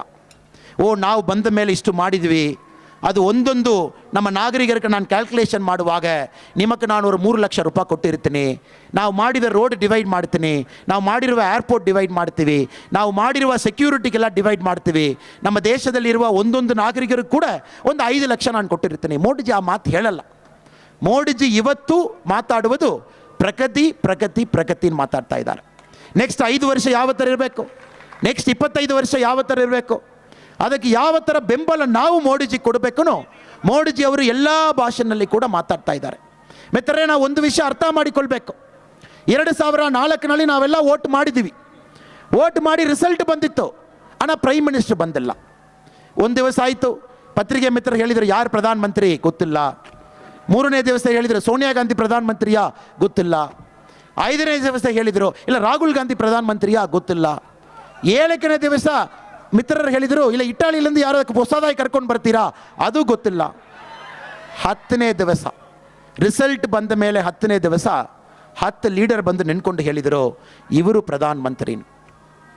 ನಮ್ಮ ಸೂಪರ್ ಸ್ಟಾರ್ ರಜನಿಕಾಂತ್ ಒಂದು ಮೂವಿದಲ್ಲಿ ಡೈಲಾಗ್ ಹೇಳ್ತಾರೆ, ಕಾಲಾದಲ್ಲಿ ರಜನಿ ಅವರು ಡೈಲಾಗ್ ಹೇಳ್ತಾರೆ, ಕುಮಾರ್ ಯಾರಪ್ಪ ಇವನ್ ಒಂದು ಡೈಲಾಗ್ ಹೇಳ್ತಾರೆ, ಕುಮಾರು ಯಾರು ಇವನ್. ಸೊ ನಮ್ಮ ದೇಶದಲ್ಲಿ ಎಲ್ಲರೂ ಕೂಡ ನಾವು ಹೇಳಿದ್ವಿ, ಸರಿ ನೀವು ಪ್ರಧಾನ ಮಂತ್ರಿಯ ಒಬ್ಬರು ಕರ್ಕೊಂಡು ಬಂದು ನಿಲ್ಲಿಸಿದ್ದೀರಾ, ಇವರು ಯಾರನ್ನು ಸ್ವಲ್ಪ ಪರಿಚಯ ಮಾಡಿಕೊಡಿ. ಆಮೇಲೆ ಒಂದು 10 ಜನ ಪ್ರೆಸ್ ಮೀಟ್ನಲ್ಲಿ ಯಾರು ಕೂತಿದ್ರು, ಪ್ರೆಸ್ ಮೀಟ್ನಲ್ಲಿ ಇದೇ ಗುಂಪು ಆವಾಗಲೂ ಕೂತಿದ್ದರು. ಫಾರೂಕ್ ಅಬ್ದುಲ್ಲಾ ಕೂತಿದ್ದರು, ಆವಾಗ ಮಮತಾ ಬ್ಯಾನರ್ಜಿ ಅವರು ಕೂತಿದ್ದರು, ಕಳಿಂಗರ್ ಕರುಣಾನಿಧಿ ಅವರು ಕೂತಿದ್ದರು. ಇದೇ ಗ್ರೂಪ್ ಇವತ್ತು ಯಾರೆಲ್ಲ ತಿರುಗಾಡುತ್ತಾ ಇದ್ದಾರೋ 2004ನಲ್ಲಿ ಇವರು ಹೇಳಿದರು, ಇವರ ಹೆಸರು ಡಾಕ್ಟರ್ ಮನಮೋಹನ್ ಸಿಂಗ್ನ ಹೇಳಿದರು. ನಾವೆಲ್ಲ ಹೇಳಿದ್ವಿ ಸತ್ಯವಾಗಿ ಗೊತ್ತಿಲ್ಲ ಸರ್, ಇರೋದು ಎಲೆಕ್ಷನ್ಗೆ ನಿಂತಿದ್ದಾರ? ಇಲ್ಲಲ್ಲ, 20 ವರ್ಷಕ್ಕೆ ಹಿಂದೆ ಡೆಲ್ಲಿದಲ್ಲಿ ಎಲೆಕ್ಷನ್ ನಿಂತಿದ್ರು. ಇದೇನಪ್ಪ ಅನ್ಯಾಯವಾಗಿದೆ. ಸರಿ, ಏನು ಮಾಡಿದ್ರು? ಆಮೇಲೆ ರಿಸರ್ವ್ ಬ್ಯಾಂಕ್ ಗವರ್ನರ್ ಆಗಿ ಕೆಲಸ ಮಾಡಿದರು. ಇವ್ರು ಯಾಕೆ ಕರ್ಕೊಂಡು ಬಂದಿದ್ದೀರಾ? ಅದಕ್ಕೆ ಇವ್ರು ಹೇಳಿದರು, ಇಲ್ಲಲ್ಲ, ಇವರು ಬಂದಿದ್ದಾರ ಮಾತ್ರ ನಮ್ಮ 10 ಜನಕ್ಕೆ ಅನುಕೂಲ ಆಗ್ತದೆ, ಅದಕ್ಕೆ ಇವರು ಕರ್ಕೊಂಡು ಬಂದಿದ್ದೀವಿ. ಸೊ ಮನಮೋಹನ್ ಸಿಂಗ್ ಅವರು ಕರ್ಕೊಂಡು ಬಂದು ಕೂರಿಸಿದ ಮೇಲೆ ಏನಾಯಿತು ನಾವು ಒಂದು ಸಾರಿ ಯೋಚನೆ ಮಾಡೋಣ. ಏನೋ ಯಾರು ಇವತ್ತಿಲ್ಲಿರುವ ಯುವಕರು ಮೊದಲನೇ ಬಾರಿ ಯಾರು ಓಟ್ ಹಾಕ್ಲಿಕ್ಕೆ ಹೋಗ್ತಿರೋ, ಮನಮೋಹನ್ ಸಿಂಗ್ ಅವರು ಬರುವಾಗ ಕೆಲವು ಜನ ಅವತ್ತು ಹುಟ್ಟಿಲ್ಲ. ಅದಕ್ಕೆ ಈ ಕತೆ ನಾನು ಹೇಳಲೇಬೇಕು. 2014ನಲ್ಲಿ ಇವತ್ತು ಯಾರು ಮೊದಲನೇ ಬಾರಿ ನಾನು ಓಟ್ ಹಾಕ್ತೀನಿ, ನನಗೆ 18 ವರ್ಷ ಆಯಿತು, ನಾನು ರೆಡಿ ಇದ್ದೀನಿ, ಯಾರು ಹೇಳ್ತಾ ಇದ್ದೀರೋ, 2004ನಲ್ಲಿ ಈ ಡ್ರಾಮಾ ಆಗುವಾಗ ನೀವು ಹುಟ್ಟಿಲ್ಲ. ಇಲ್ಲ, 2014ನಲ್ಲಿ ಕಾಂಗ್ರೆಸ್ ಡ್ರಾಮಾ ಎಂಡಕ್ಕೆ ಬರುವಾಗ ನಿಮಗೆ 8 ವಯಸ್ಸು. ಅದಕ್ಕೆ ನಿಮಗೆ ಕೆಲವು ಟೈಮ್ ಈ ಸ್ಟೋರಿ ಹೇಳಬೇಕು, ಅದು ಭಾಳ ಇಂಪಾರ್ಟೆಂಟ್ ಸರ್. ಮನಮೋಹನ್ ಸಿಂಗ್ ಅವರು ಪ್ರಧಾನಮಂತ್ರಿಯಾಗಿ ಕೂತಿದ ಮೇಲೆ ಯಾವ ಥರ ಸರ್ಕಾರ ಆಯಿತನ, ಮಮತಾ ಬ್ಯಾನರ್ಜಿ ಹೇಳಿದರು, ನಮ್ಮಲ್ಲಿ ಒಂದು 30 MP ಇದ್ದಾರೆ, ನಮಗಿಂತ ರೈಲ್ವೇಸ್ ಅದು ಪೆಟ್ಟಿಯಾಗಿದೆ ಅಲ್ವ, ನಾಳೆ ಕೊಟ್ಬಿಡಿಯಪ್ಪ. ನಮ್ಮ ಕಳಿಂಗರ್ ಕರುಣಾನಿಧಿ ಹೇಳಿದರು, ನನ್ನಲ್ಲಿ 34 MP ಇದ್ದಾರೆ, ನನಗೆ ಜಾಸ್ತಿ ದುಡ್ಡು ಇರುವ ಒಂದು 4 ಮಿನಿಸ್ಟ್ರಿ ಕೊಟ್ಬಿಡಿಯಪ್ಪ. ಇದೇ ಥರ ಇಂಡಿಯಾದಲ್ಲಿ ಒಬ್ಬೊಬ್ಬರು ಹೋಗಿ ಅವ್ರಿಗೆ ಎಷ್ಟು MP ಇದ್ದಾರೋ ಈ ದೇಶ ಅಷ್ಟು ಡಿವೈಡ್ ಮಾಡಿ ಆಳಕ್ಕೆ 2 ತಗೊಂಡೋಗಿದ್ದಾರೆ. ಸೊ ತಮಿಳುನಾಡು ಪರಿಸ್ಥಿತಿ ಏನಾಯಿತು? 7 ಮಿನಿಸ್ಟರ್. ಕಳಿಂಗರ್ ಕರುಣಾನಿಧಿ ಅವರ ಮಗ ಅಳಗಿರಿ ಕ್ಯಾಬಿನೆಟ್ ಮಿನಿಸ್ಟರ್. ಕಳಿಂಗರ್ ಕರುಣಾನಿಧಿ ಅವರು ಮಾವ ಮಗ Dayanidhi Maran cabinet minister. Raja cabinet minister. TR Baalu cabinet minister. 7 ಜನ ಹೋಗಿ ಕೂತ್ಕೊಂಡಿದ್ದರು. ಒಂದು ದಿವಸ ಮನಮೋಹನ್ ಸಿಂಗ್ ಒಂದು ಲೆಟರ್ ಬರೀತಾರೆ ರಾಜ ಅವ್ರಿಗೂ. ಇಂದ 2G ಸ್ಕ್ಯಾಮ್ ಏನು ನಾವು ಅರ್ಥ ಮಾಡಿಕೊಳ್ಬೇಕು. ಮನಮೋಹನ್ ಸಿಂಗ್ ಲೆಟರ್ ಬರೀತಾರೆ, ರಾಜ ಅವರೇ, ನೀವಿಂದ ಹೊಸದಾಗಿ ಒಂದು ಸಿಸ್ಟಮ್ ಮಾಡ್ತಾ ಇದ್ದೀರಾ, ಇದು ಮಾಡಬೇಡಪ್ಪ, ಇಂದ first come first serve action ಮಾಡಲ್ ಬೇಡ, ನೀವು ಬಿಟ್ಬಿಡಿಯಪ್ಪ. ರಾಜ ಅವರು ಟೆಲಿಕಾಂ ಮಿನಿಸ್ಟರ್ ಮನಮೋಹನ್ ಸಿಂಗ್ ಅವ್ರಿಗೆ ಪತ್ರ ಬರಿತಾ ಇದ್ದಾರೆ, ಡಿಯರ್ ಲೀಡರ್ ವಣಕಮ್, ನನ್ನ ಲೀಡರ್ ಅಪ್ರೂವಲ್ ಕೊಟ್ಬಿಟ್ಟಿದ್ದಾರೆ, ನಾನು ಈ ಸಿಸ್ಟಮೇ ಮಾಡ್ತೀನಿ. ಅವ್ರ ಲೀಡರ್ ಯಾರು? ಕಳಿಂಗರ್ ಕರುಣಾನಿಧಿ. ಅವ್ರು ಯಾರಿಗೆ ಪತ್ರ ಬರಿತಾ ಇದ್ದಾರೆ? ಮನಮೋಹನ್ ಸಿಂಗ್ ಅವ್ರಿಗೆ. ಫಸ್ಟ್ ಕಮ್ ಫಸ್ಟ್ ಸರ್ವ್ ಒಂದು ಮಾಡಲ್ ತಗೊಂಡು ಬಂದು ಅದರಲ್ಲಿಯೇ 1,76,000 ಕೋಟಿ ರೂಪಾಯಿ ಅದರಲ್ಲಿ ಕರಪ್ಷನ್ ಮಾಡಿದರು. ಒಂದು ಕ್ಯಾಬಿನೆಟ್ನಲ್ಲಿ ಇರುವ ಒಂದು ಮಂತ್ರಿ, ಪ್ರಧಾನಮಂತ್ರಿ ಅವರು ಏನು ಹೇಳ್ತಾರೋ ಆ ಮಾತಿಗೆ ಬೆಲೆ ಕೊಟ್ಟಿಲ್ಲ 10 ವರ್ಷ. ಎಷ್ಟು ಸ್ಕ್ಯಾಮ್ ಸರ್? ಕಾಮನ್ವೆಲ್ತ್ ಗೇಮ್ಸ್ ನಡೆಸಿದರು, ಸುರೇಶ್ ಕಲ್ಮಾಡಿ ಕರ್ಕೊಂಡು ಬಂದು ಕೂರಿಸಿದರು. ಯಾಕೆ? ಸೋನಿಯಾ ಗಾಂಧಿ ಅವ್ರಿಗೆ ರೈಟ್ ಹ್ಯಾಂಡು, ಅವರು ಕಾಮನ್ವೆಲ್ತ್ ಗೇಮ್ಸ್ ಅಧ್ಯಕ್ಷ. ಸ್ಪೋರ್ಟ್ಸ್ ಮಿನಿಸ್ಟರ್ ಮಾತಾಡಲಿಕ್ಕಾಗಲ್ಲ, ಕಾರಣ ಪವರ್ ಸೆಂಟ್ರ್. ಅವರು ಕಾಮನ್ವೆಲ್ತ್ ಗೇಮ್ಸ್ಗೆ ಅಕೌಂಟ್ ಬರೆದಿದ್ದರು. ಟಾಯ್ಲೆಟ್ ಪೇಪರ್ಗೆ ಎಷ್ಟು ಬರೆದಿದ್ದು ಗೊತ್ತಾ ಸರ್? 1,750 ರೂಪಿ ಒಂದು ಟಾಯ್ಲೆಟ್ ಪೇಪರ್ಗೂ UPA ಸರ್ಕಾರದಲ್ಲಿ ಕಾಮನ್ವೆಲ್ತ್ ಗೇಮ್ ಸಮಯದಲ್ಲಿ 1,750 ರೂಪಾಯಿಗೂ ಒಂದು ಟಾಯ್ಲೆಟ್ ಪೇಪರ್ ಪರ್ಚೇಸ್ ಮಾಡಿದ್ದಾರೆ. ಕಾಮನ್ವೆಲ್ತ್ ಗೇಮ್ಸೇ ಒಂದು ಸ್ಕ್ಯಾಮ್. ಇವತ್ತು ಬೆಲ್ಗಾಮ್ದಲ್ಲಿ ಬೆಳಗ್ಗೆ ನಾನು ನೋಡುವಾಗ ನಮ್ಮ ಅಡ್ವಾನ್ಸ್ ಲೈಟ್ ಹೆಲಿಕಾಪ್ಟರ್ ALH ನಮ್ಮ ಬೆಂಗಳೂರು HALದಲ್ಲಿ ನಾವೇನು ಕ್ರಿಯೇಟ್ ಮಾಡ್ತಾ ಇದ್ದೀವಿ, ಇವತ್ತು ವರ್ಲ್ಡ್ನಲ್ಲಿ ಈ ಕ್ಲಾಸ್ನಲ್ಲಿ ಇರುವ ಬೆಸ್ಟ್ ಹೆಲಿಕಾಪ್ಟರ್ ALH ಇವತ್ತು ಬೆಲ್ಗಾಮದಲ್ಲಿ ಗಂಭೀರವಾಗಿ 2 ಹೆಲಿಕಾಪ್ಟರ್ ಪಾರ್ಕಿಂಗ್ನಲ್ಲಿ ಇತ್ತು. ಇದು ನಾವು ಮಾಡಿದ್ದು. ಇಡೀ ಪ್ರಪಂಚದಲ್ಲಿ ಈ ಕ್ಲಾಸ್ನಲ್ಲಿ ಬೆಸ್ಟ್ ಹೆಲಿಕಾಪ್ಟರ್ ನಾವು ಮಾಡಿ ತೋರಿಸಿದ್ವಿ. UPA ಸರ್ಕಾರದಲ್ಲಿ helicopter scam, commonwealth game scam, coal scam, 2G scam, total scam ಮಾತ್ರ 12 ಲಕ್ಷ ಕೋಟಿ ರೂಪಾಯಿ ಅವರು ಮಾಡಿದ್ದಾರೆ. ಕಾರಣ ಆ ಪ್ರಧಾನಮಂತ್ರಿಗೆ ಯಾರೂ ಕೂಡ ಮರ್ಯಾದೆ ಕೊಟ್ಟಿಲ್ಲ. ಯಾರೋ ಒಬ್ಬರು ಕೂತಿದ್ದಾರೆ, ನಾವು ಏನು ಮಾಡಿದಾರೆ ಹಾಕೋಡು ಅವ್ರು ಕೇಳಲ್ಲ, ನಾವು ಮಾಡಿಕೊಂಡು ಹೋಗೋಣ. ಪುನಃ 2024ನಲ್ಲಿ ಇದೇ ಪರಿಸ್ಥಿತಿಗೆ ಕಾಂಗ್ರೆಸ್ ಅವರು ನಮ್ಮ ದೇಶ ತಗೊಂಡು ಹೋಗ್ತಾ ಇದ್ದಾರೆ. ತಾವು ತಮಿಳುನಾಡು ಬರುವಾಗ ಇಂಡಿ ಅಲಯನ್ಸ್ ಅಲ್ಲ, ಒಂದೇ ಅಲಯನ್ಸ್. ಒಂದು ಸ್ಟೇಜ್ನಲ್ಲಿ ರಾಹುಲ್ ಗಾಂಧಿ ಕೂತ್ಕೊಳ್ತಾರೆ, ಅವ್ರ ಪಕ್ಕದಲ್ಲಿ ಕಮ್ಯುನಿಸ್ಟ್ ಅಧ್ಯಕ್ಷರು ಕೂತ್ಕೊಳ್ತಾರೆ, ಈ ಕಡೆ ಸ್ಟಾಲಿನ್ ಕೂತ್ಕೊಳ್ತಾರೆ. ಇದೇ ರಾಹುಲ್ ಗಾಂಧಿ ಅವರು ತಮಿಳುನಾಡು ಬಾರ್ಡರ್ ದಾಟಿ ಕೇರಳ ಹೋದ ತಕ್ಷಣ ಕಮ್ಯುನಿಸ್ಟ್ ವಿರುದ್ಧ ಜಗಳ ಮಾಡ್ತಾರೆ. ವಯನಾಡ್ನಲ್ಲಿ ರಾಹುಲ್ ಗಾಂಧಿ ಅವರು ಕ್ಯಾಂಡಿಡೇಟು ಕಾಂಗ್ರೆಸ್ ಪಕ್ಷ, ಕಮ್ಯುನಿಸ್ಟ್ ಪಕ್ಷದಲ್ಲಿ ಅನ್ನಿ ಅವರು ಕ್ಯಾಂಡಿಡೇಟು, ಅಲ್ಲಿ BJPದಲ್ಲಿ ನಮ್ಮ ಸುರೇಂದ್ರನ್ ಅವರು ಕ್ಯಾಂಡಿಡೇಟ್. ಇದೇ ರಾಹುಲ್ ಗಾಂಧಿ ವೆಸ್ಟ್ ಬೆಂಗಾಲ್ ಹೋಗುವಾಗ ಮಮತಾ ಬ್ಯಾನರ್ಜಿ ಎಲ್ಲ ಕಡೆಯಲ್ಲಿ ಅವರು ಕ್ಯಾಂಡಿಡೇಟು, ಎಲ್ಲ ಕಡೆಯಲ್ಲಿ ಕಾಂಗ್ರೆಸ್ ಕ್ಯಾಂಡಿಡೇಟ್. ಇದೇ ರಾಹುಲ್ ಗಾಂಧಿ ಅವರು ಇನ್ನೊಂದು ಸ್ಟೇಟ್ ಹೋಗುವಾಗ ಇವರು ಫ್ರೆಂಡ್ಸು, ಇನ್ನೊಂದು ಸ್ಟೇಟ್ ಹೋಗುವಾಗ ಇವರು ಎನಿಮೀಸ್. ಒಂದು ನಿಮಿಷ ನಾವು ಅರ್ಥ ಮಾಡಿಕೊಳ್ಬೇಕು, ಇವರ ಕೈನಲ್ಲಿ ನಾವು ಪವರ್ ಕೊಡುವಾಗ ನಮ್ಮ ದೇಶ ಏನಾಗ್ತದೆ. ಒಂದು ರಾಜ್ಯದಲ್ಲಿ ಫ್ರೆಂಡ್ಸು, ಒಂದು ರಾಜ್ಯದಲ್ಲಿ ಎನಿಮೀಸ್. ಒಂದು ರಾಜ್ಯದಲ್ಲಿ ರಾಹುಲ್ ಗಾಂಧಿ ಅವರ ವಿರುದ್ಧ ಕಮ್ಯುನಿಸ್ಟ್ ಅಲ್ಲಿ ಕ್ಯಾಂಡಿಡೇಟ್ ಇಳಿಸಿದ್ದಾರೆ, ಇನ್ನೊಂದು ದೇಶದಲ್ಲಿ ಕಾಂಗ್ರೆಸ್ ಪಕ್ಷಕ್ಕೂ ಕಮ್ಯುನಿಸ್ಟ್ ಅವರು ಪ್ರಚಾರ ಮಾಡ್ತಾ ಇದ್ದಾರೆ. ನಾವು ಭಾಳ ಕ್ಲಿಯರಾಗಿ ಅರ್ಥ ಮಾಡಿಕೊಳ್ಬೇಕು. ಈ ಇಂಡಿ ಅಲಯನ್ಸ್ನ ಏನು ಇವರು ಮಾಡಿಕೊಂಡು ಬಂದಿದ್ದಾರೆ, ಇವರು ಅಲ್ಲಿ ಇರುವ ಅವ್ರ ಮಕ್ಕಳು ಚೆನ್ನಾಗಿರಬೇಕು, ಅವರು ಚೆನ್ನಾಗಿ ಲೂಟಿ ಮಾಡಬೇಕು, ಅವರು ಚೆನ್ನಾಗಿ ಕರಪ್ಷನ್ ಮಾಡಬೇಕು, ಅವ್ರ ಕೈನಲ್ಲಿ ಈ ದೇಶ ಇರಬೇಕು. ಆ ಒಂದೇ ಕಾರಣಕ್ಕೋಸ್ಕರ ಮಾತ್ರ ಈ ಅಲಯನ್ಸ್ ಇದೆ. ಅದಕ್ಕೆ ನಾವು ಭಾಳ ಕ್ಲಿಯರಾಗಿ ನಾವು ಇರಬೇಕು. ಯಾವ ಕಾರಣಕ್ಕೂ ಕೂಡ ಕರ್ನಾಟಕದಲ್ಲಿ ಒಂದು ಸೀಟು ಕೂಡ ನಾವು ಕಾಂಗ್ರೆಸ್ ಪಕ್ಷಕ್ಕೆ ನಾವು ಕೊಡಬಾರದು ಮಿತ್ರರೇ. ನಾವು ಮಾಡುವ ದೊಡ್ಡ ತಪ್ಪು, ಇಡೀ 28 ಕ್ಷೇತ್ರದಲ್ಲಿ ಒಂದು ಕ್ಷೇತ್ರ ನಾವು ಕಾಂಗ್ರೆಸ್ ಕೊಟ್ಟಿದ್ದ ನಾವು ಕೂಡ ನಾವು ಮಾಡುವ ತಪ್ಪು. ಕಾಂಗ್ರೆಸ್ ಅವರು 11 ತಿಂಗಳಿಗೆ ಮುಂಚೆ ಪವರ್ ಕೊಟ್ಟು ಏನಾಯಿತು?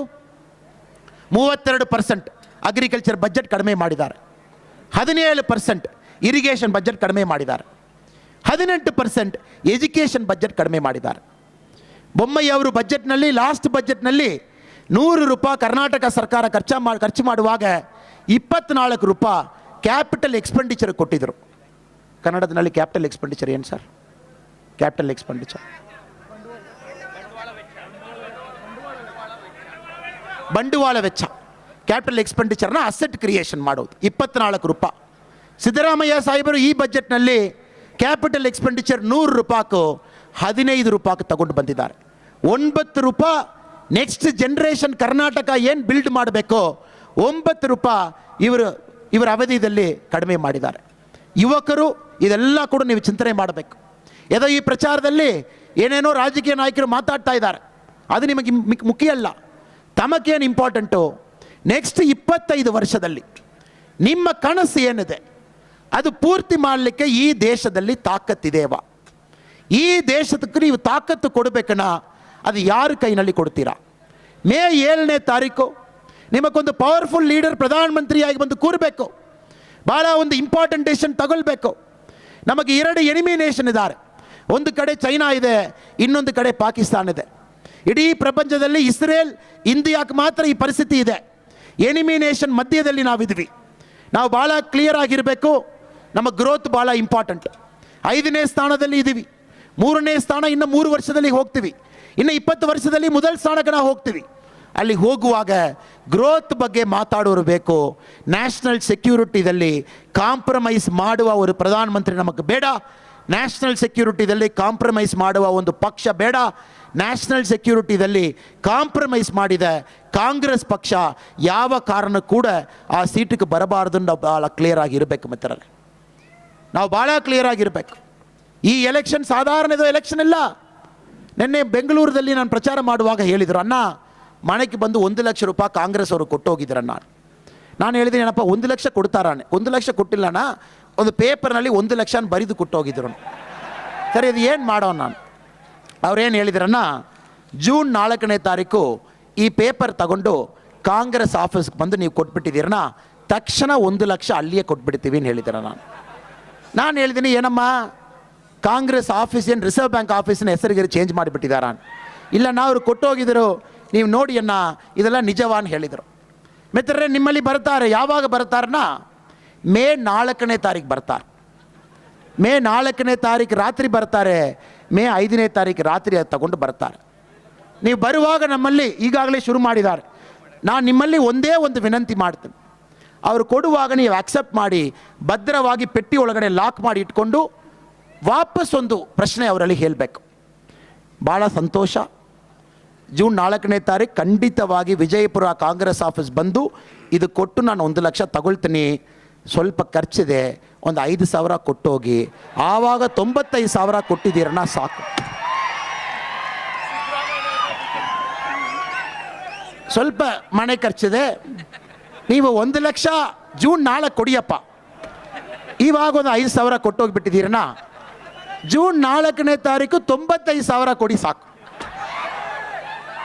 ಕಾಂಗ್ರೆಸ್ ಪಕ್ಷ ವಿಜಯಪುರದಲ್ಲಿ ನೆಕ್ಸ್ಟ್ ಡೇ ಬೆಳಗ್ಗೆ ಇರಲ್ಲ, ಎಲ್ಲ ಓಡೋಗ್ತಾರೆ. ತಾವು ಭಾಳ ಕ್ಲಿಯರಾಗಿ ಅರ್ಥ ಮಾಡಿಕೊಳ್ಬೇಕು. ಈ ಪತ್ರ ಇಟ್ಕೊಂಡು, ಈ ಪ್ರಿಂಟಿಂಗ್ ಮಾಡಿಕೊಂಡು ಕರ್ನಾಟಕದಲ್ಲಿ ಎಲ್ಲ ಕಡೆ ತಿರುಗಾಡುವುದು ಮಾತ್ರ ಅವ್ರ ಕೆಲಸ. ಅದು ಬಿಟ್ಟು ಕಾಂಗ್ರೆಸ್ ಅವ್ರಿಗೆ ಏನು ಕೆಲಸ ಇಲ್ಲ. ಅದಕ್ಕೆ ಮಿತ್ರರೇ, ನಿಮ್ಮಲ್ಲಿ ಆ ಥರ ತಗೊಂಡು ಬರುವಾಗ ನನಗೋಸ್ಕರ ತಾವು ಹೇಳಬೇಕು, ಅಣ್ಣಾಮಲೈ ಅಣ್ಣ ಬಂದಿದ್ದರು, ಮನೆ ಖರ್ಚೆಲ್ಲ ಇದೆ, ಕೇಬಲ್ ಟಿ ವಿ, ಹಾಲು, இந்த ನ್ಯೂಸ್ ಪೇಪರ್ ಇದೆಲ್ಲ ಕಟ್ಟಬೇಕು. ಒಂದು 5,000 ಕೊಟ್ಬಿಡಿಯಪ್ಪ, ಆಮೇಲೆ 95,000 ಜೂನ್ 4ನೇ ತಾರೀಕು. ಕಾಂಗ್ರೆಸ್ ಅವರು ಹೇಳುವ ಒಂದು ಮನೆಗೆ ನಾವು 1 ಲಕ್ಷ ಕೊಡ್ತೀವಿ. ಅವರು ಲೆಕ್ಕದಲ್ಲಿ ನೋಡುವಾಗ ನಾವು ಬಜೆಟ್ಟೇ 44 ಲಕ್ಷ ಕೋಟಿ. ನಮ್ಮ ಬಜೆಟ್ 44 ಲಕ್ಷ ಕೋಟಿ. ಅದರಲ್ಲಿ ಡಿಫೆನ್ಸ್ಗೂ ನಾವು 7 ಲಕ್ಷ ಕೋಟಿ ಕೊಡಲೇಬೇಕು. 44 ಲಕ್ಷ ಕೋಟಿದಲ್ಲಿ 7 ಲಕ್ಷ ಕೋಟಿ ಮೈನಸ್ ಮಾಡೋಣ, 37 ಲಕ್ಷ ಕೋಟಿ. ಕೃಷಿಗೂ ಒಂದು 5 ಲಕ್ಷ ಕೋಟಿ ನಾವು 5-6 ಲಕ್ಷ ಕೋಟಿ ಕೊಡಲೇಬೇಕು, 30 ಲಕ್ಷ ಕೋಟಿ. ನಮ್ಮ ಲಾಸ್ಟ್ ಬಜೆಟ್ನಲ್ಲಿ ಕ್ಯಾಪಿಟಲ್ ಎಕ್ಸ್ಪೆಂಡಿಚರ್ ಬಂಡವಾಳ ವೆಚ್ಚ ಕ್ಯಾಪಿಟಲ್ ಎಕ್ಸ್ಪೆಂಡಿಚರ್ಗೂ 11 ಲಕ್ಷ ಕೋಟಿ ಕೊಟ್ಟಿದ್ದೀವಿ. ರೋಡ್ ಮಾಡಬೇಕು, ಬ್ರಿಡ್ಜ್ ಮಾಡಬೇಕು, ಏರ್ಪೋರ್ಟ್ ಮಾಡಬೇಕು, ಎಲ್ಲ ಮಾಡಬೇಕು.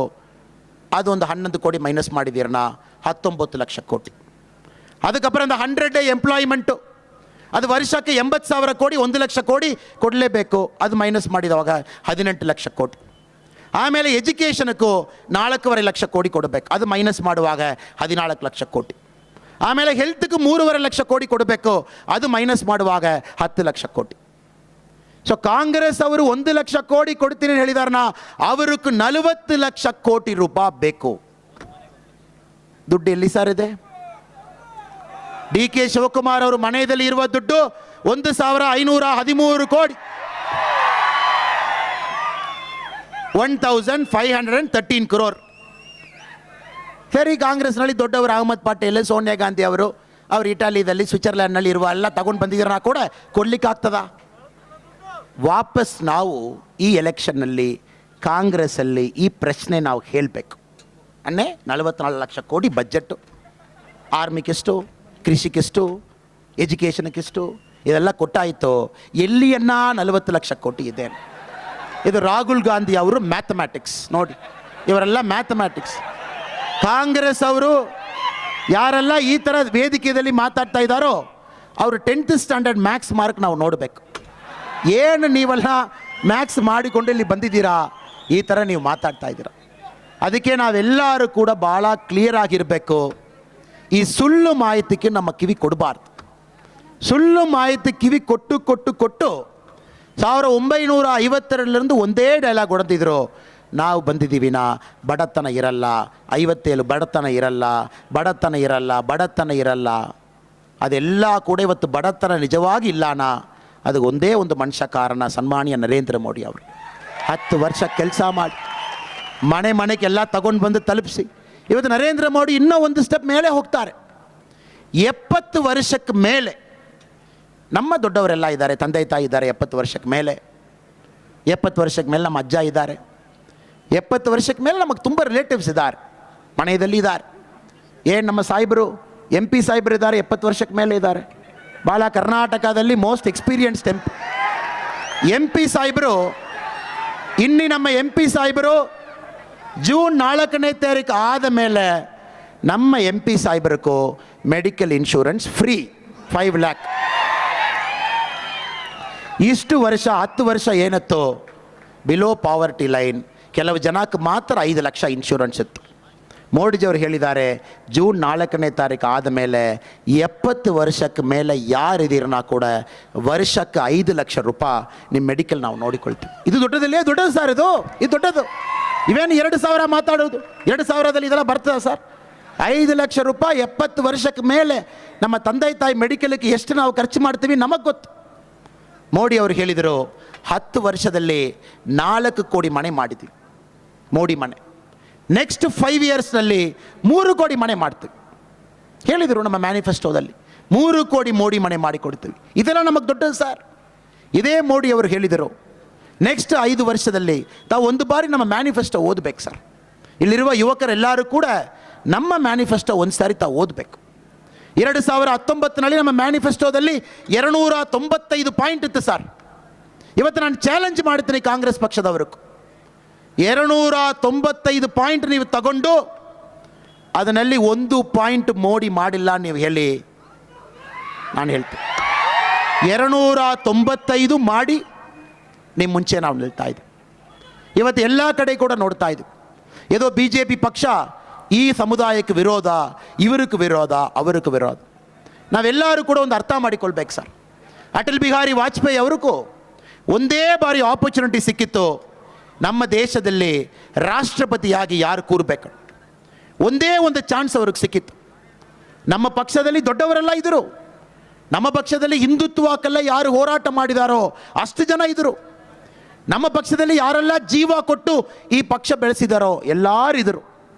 ஆனால் ಅಟಲ್ ಬಿಹಾರಿ ವಾಜಪೇಯಿ ಅವರು ಅವ್ರಿಗೆ ಸಿಕ್ಕಿರುವ ಫಸ್ಟ್ ಆಪರ್ಚುನಿಟಿದಲ್ಲಿ ರಾಷ್ಟ್ರಪತಿಯಾಗಿ ಯಾರು ಮಾಡಿದರು, ಒಂದು ಮುಸಲ್ಮಾನ್ ಮಾಡಿದರು.